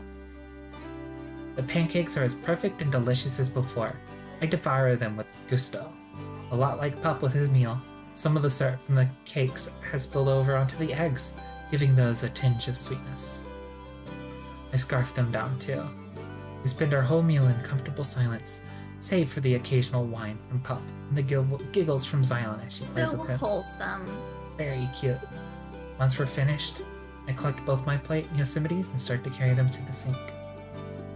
Like a homing missile, Yellowstone intercepts me, whisking the plates out of my hand before I can even protest. Oops, I can handle those. Just gotta shake a tail feather here. Half a pancake and most of Yellowstone's scrambled eggs remain on her plate. It's okay. You can finish eating. I can take care of these. I reach for mine and Yosemite's plates once again, but Yellowstone holds them out of reach. There's already a precarious stack of dirty dishes in the sink, and I don't know how she plans to add these to the pile without making a mess. It's no sweat. No siree. Despite the visible beads of sweat on her face, Yellowstone keeps up the charade. Hey, seriously, just let... Yellowstone starts to lose her balance, and the syrupy fork slides from a plate and clatters to the ground below. Pup flinches in surprise, growling at the insolent piece of silverware that's dared to enter his domain. How dare it enter his Sorry domain? about that. Here you go. It's even dirtier now, though. Dirt and dust cling to the maple syrup, clogging up the tines of the fork. Yellowstone grimaces as she tosses it into the sink, aware of the extra scrubbing it'll need. I settle back down into my seat, recognizing that Yellowstone's not going to let me win here. I mean it. I don't mind helping out. Yellowstone just waves away my offer, despite the fact that she's using one hand to balance our dishes, and the other hand to try to cut her pancakes so she can eat. It's okay. With a deep, deep sigh, Yosemite places a bookmark in her journal, stands up. Everyone stands to look at her, expecting some tirade about how she can't focus with all this noise going on. But instead, she faces Yellowstone and smiles. How about I help out instead?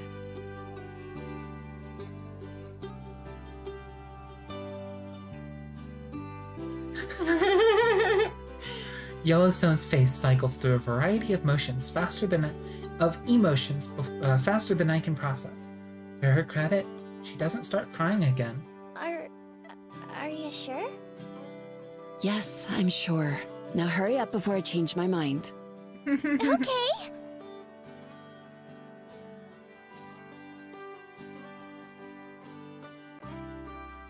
Educate yourself. Then I set Teddy aside.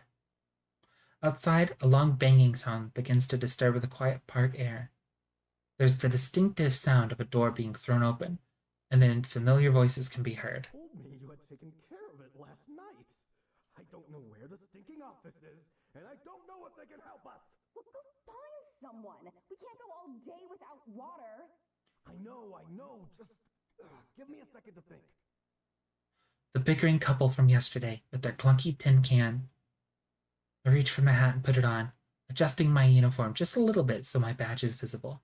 Are you gonna go give them what for? No, not this time. I head to the front door, my hand on the knob. From the sink, Yosemite glances at me over her shoulder and throws me a nod. I'm gonna go help out. Everyone has their character development. All right. Very good. You love to see it. Huh.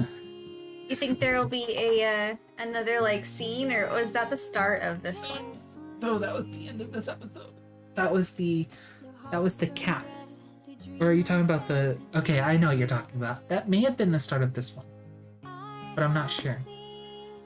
That may have been like when you watch an anime and they have like the little clip at the end where the characters talk to you a little bit. Yeah. That's what I assumed it was.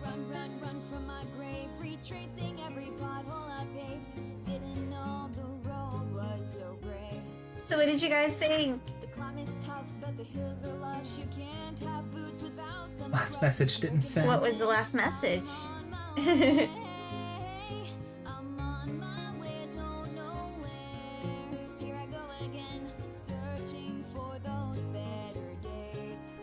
This is a pretty song. Pup, graffiti artist, idiot husband, Russ. The idiot wife and Claire were the same person.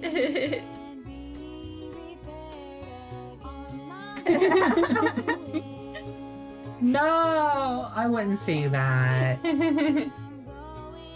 That's right. Instead, I'd be like, okay, that was my response, but I didn't have anything. I'd have to go to the grocery store. You know what we do have? Huh?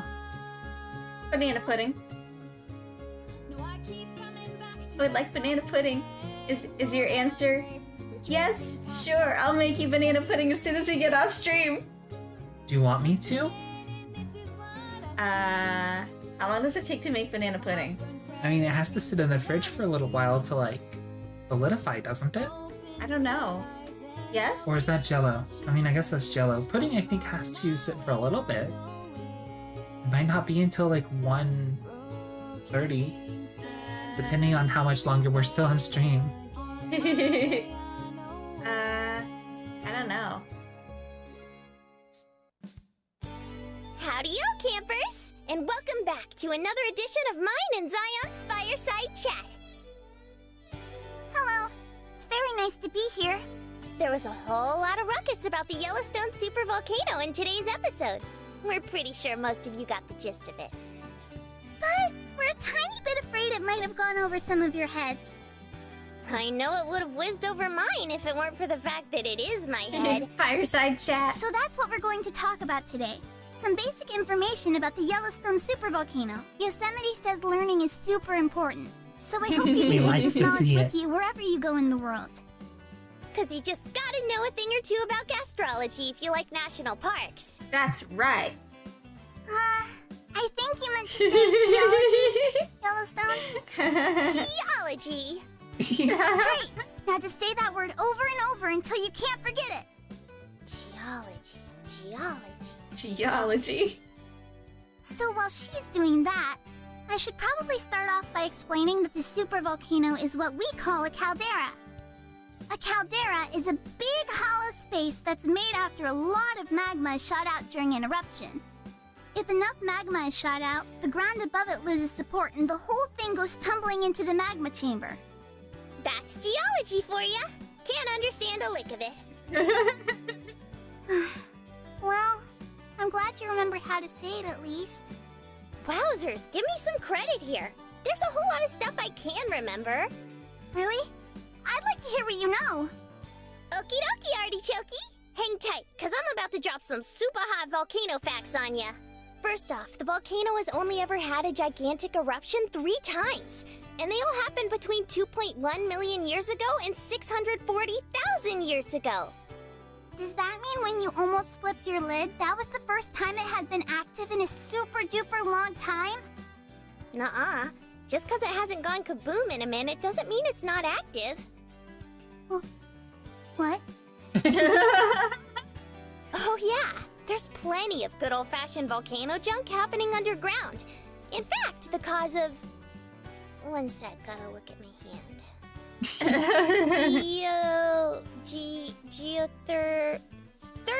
Geothermal! In fact, it's because of all the geothermal vents that we have a whole slew of geysers across the park, including my gal Old Faithful. Ain't that just groovy?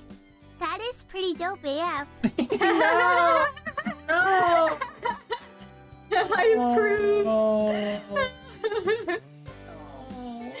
Dope AF! Yellowstone has poisoned Zion.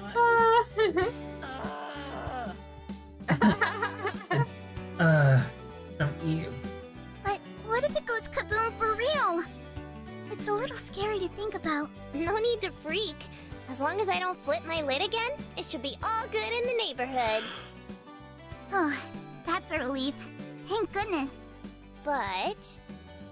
Uh-oh. A lot of tiny earthquakes do happen in Yellowstone, somewhere in the ballpark of 2,500 every year. Oh, that's more than I would have expected. Relax! It's just nature doing its thing. It doesn't sound so bad when you say it like that. It's totally gonna blow one day, though. Please don't say something so terrifying so casually. Not today, cutie. Or tomorrow. Or even in the next couple centuries. But it will. One day. And when it does, a big old plume of ash is gonna pelt down on Wyoming and all the other surrounding states. Plant life and livestock will be suffocated by it and kick the bucket. Maybe even regular folks, too. Oh, jeez. Buildings and equipment are probably gonna get squashed by all the rock. Entire communities might be wiped off the map. Wow, got pretty dark. Worst case scenario, the delays in agriculture and production could lead to a global economic freefall. Whee! She's she's not necessarily wrong. Looks like we're all out of time. Catch you next time, campers. And remember to love our parks. The map? It doesn't know how to process this.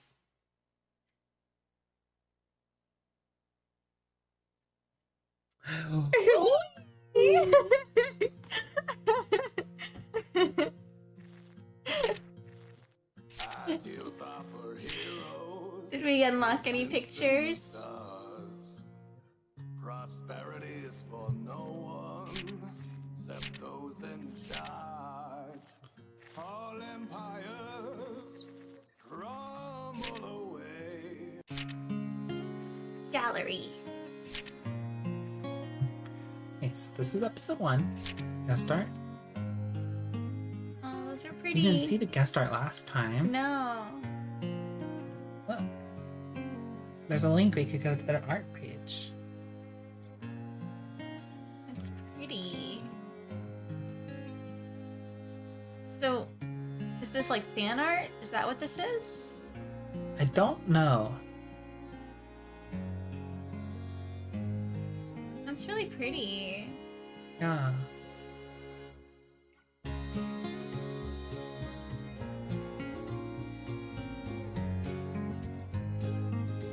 Oh, that's cute.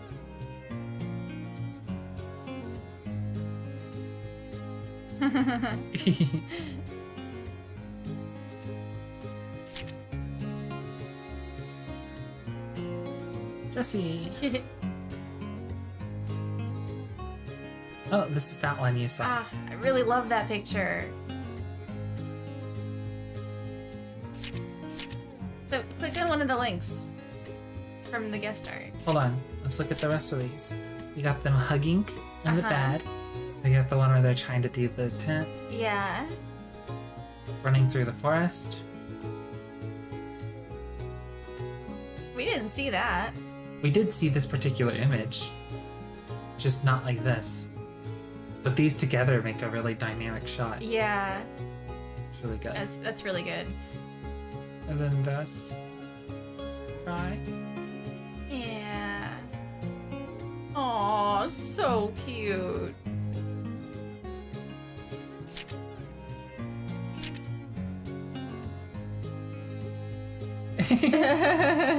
Hey, Toto. Hi.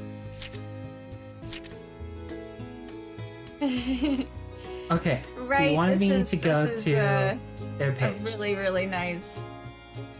Okay, so it says there an illustrator, character designer, art director.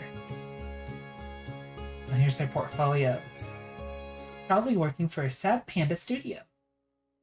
Sad Panda. See if they're all working for Sad Panda Studio or if this is like fan art or something. Yeah. Let's see. Hamuko.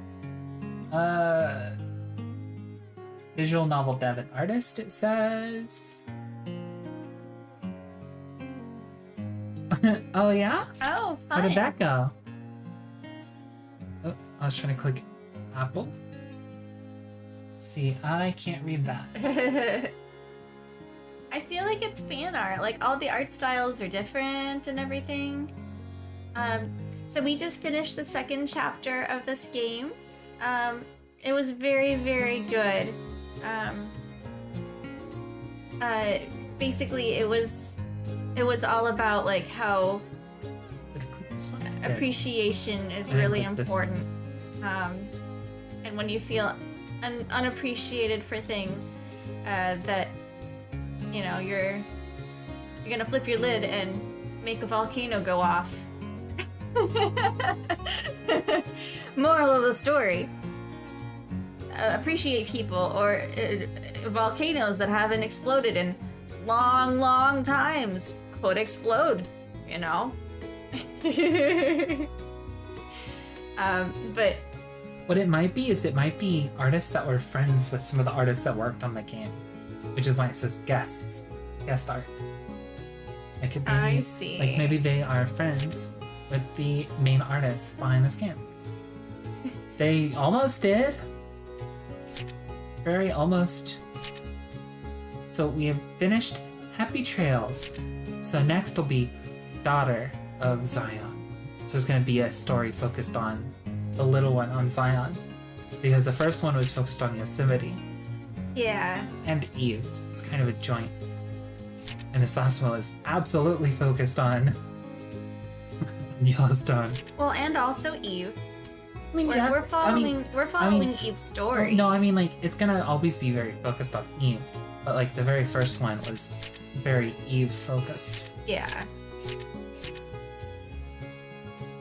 Eternal Evergreen and Eternal Evergreen Part 2 for the next parts after that. So, Right now we've only got up to episode 3, but episode 4 is available on the yes, thing. I didn't see 5 though, 5's not available yet. but it shows up here. They're just letting you know that it's gonna be a thing that exists. Oh, That's probably the okay. final one. But right now they have 4. This one was just released on August 6th. I So see. just 2.5 months ago. But yeah, this is a very, very good series. Sundered, you gave a very, very awesome suggestion. Thank you for sharing this with me. I very much love it. I don't normally like get super into games, but I'm very invested in this one. That's not necessarily true. You get invested in certain games. I do, but not many. Alright. But I think that's where we're gonna call it. Let's find somebody to raid. See if anybody is on YouTube. Let's see if we can do a YouTube raid.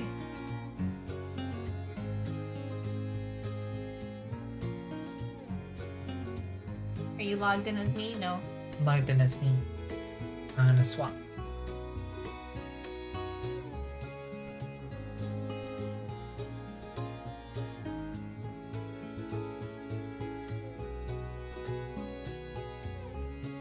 Let's see.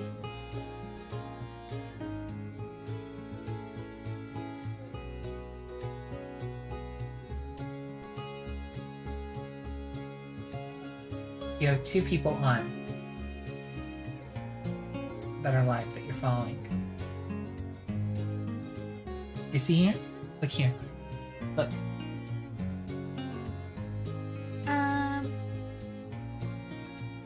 Okay, let's do the second one. This one? Yeah. This is gonna be whiplash for everybody. Okay, yeah, do the other one. Okay. Because it's going from this nice, cozy, comfy stream to a horror game being played. And I don't know how much anyone would appreciate that. I can't read what was said there. Hold on. How do I redeem Lotl and Purse headpad? We don't actually have headpad on our stuff, but pat. I'll pat her head. Pat. Okay. If I could reach the kitty, I would pat the kitty's yours. head too. I pat yours. I can't reach the kitty. He's behind you on the bed. Look at him. He's sleeping. Let me get you guys the link. Hold on. So we are gonna be going over to another YouTube stream, sharing the love. So here's the link, and the raid message can be Lotl and Persephone raid. It's very simple and straightforward. I'm very uncreative at the moment. And heart. Yeah. Give them heart. Give them heart. They're doing an enormous collab, they said. So please go ahead on over there right now and do that. Join us. Go ahead and put the message in over there in the chat as well, hun. Okay.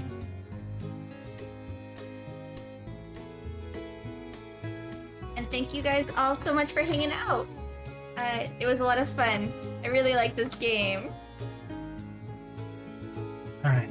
Well, thank you guys for joining us, and I hope you have a good night. Right, Sleep well, see you everybody. over there. Bye. Oh, and oh, we're gonna be we're not gonna be doing anything on Friday because we're gonna be cheering on and being at and like watching the stream of our friend on Friday who is doing her first debut. Yeah, Anna M. Yeah, so She's gonna be doing her. first I would love to thing. have you guys there too. She's gonna be reading a fan fiction that she wrote like 10 years ago. 10 years ago. Good night. Alright, good night. Please come and join us for the raid. Alright, bye-bye. Bye-bye.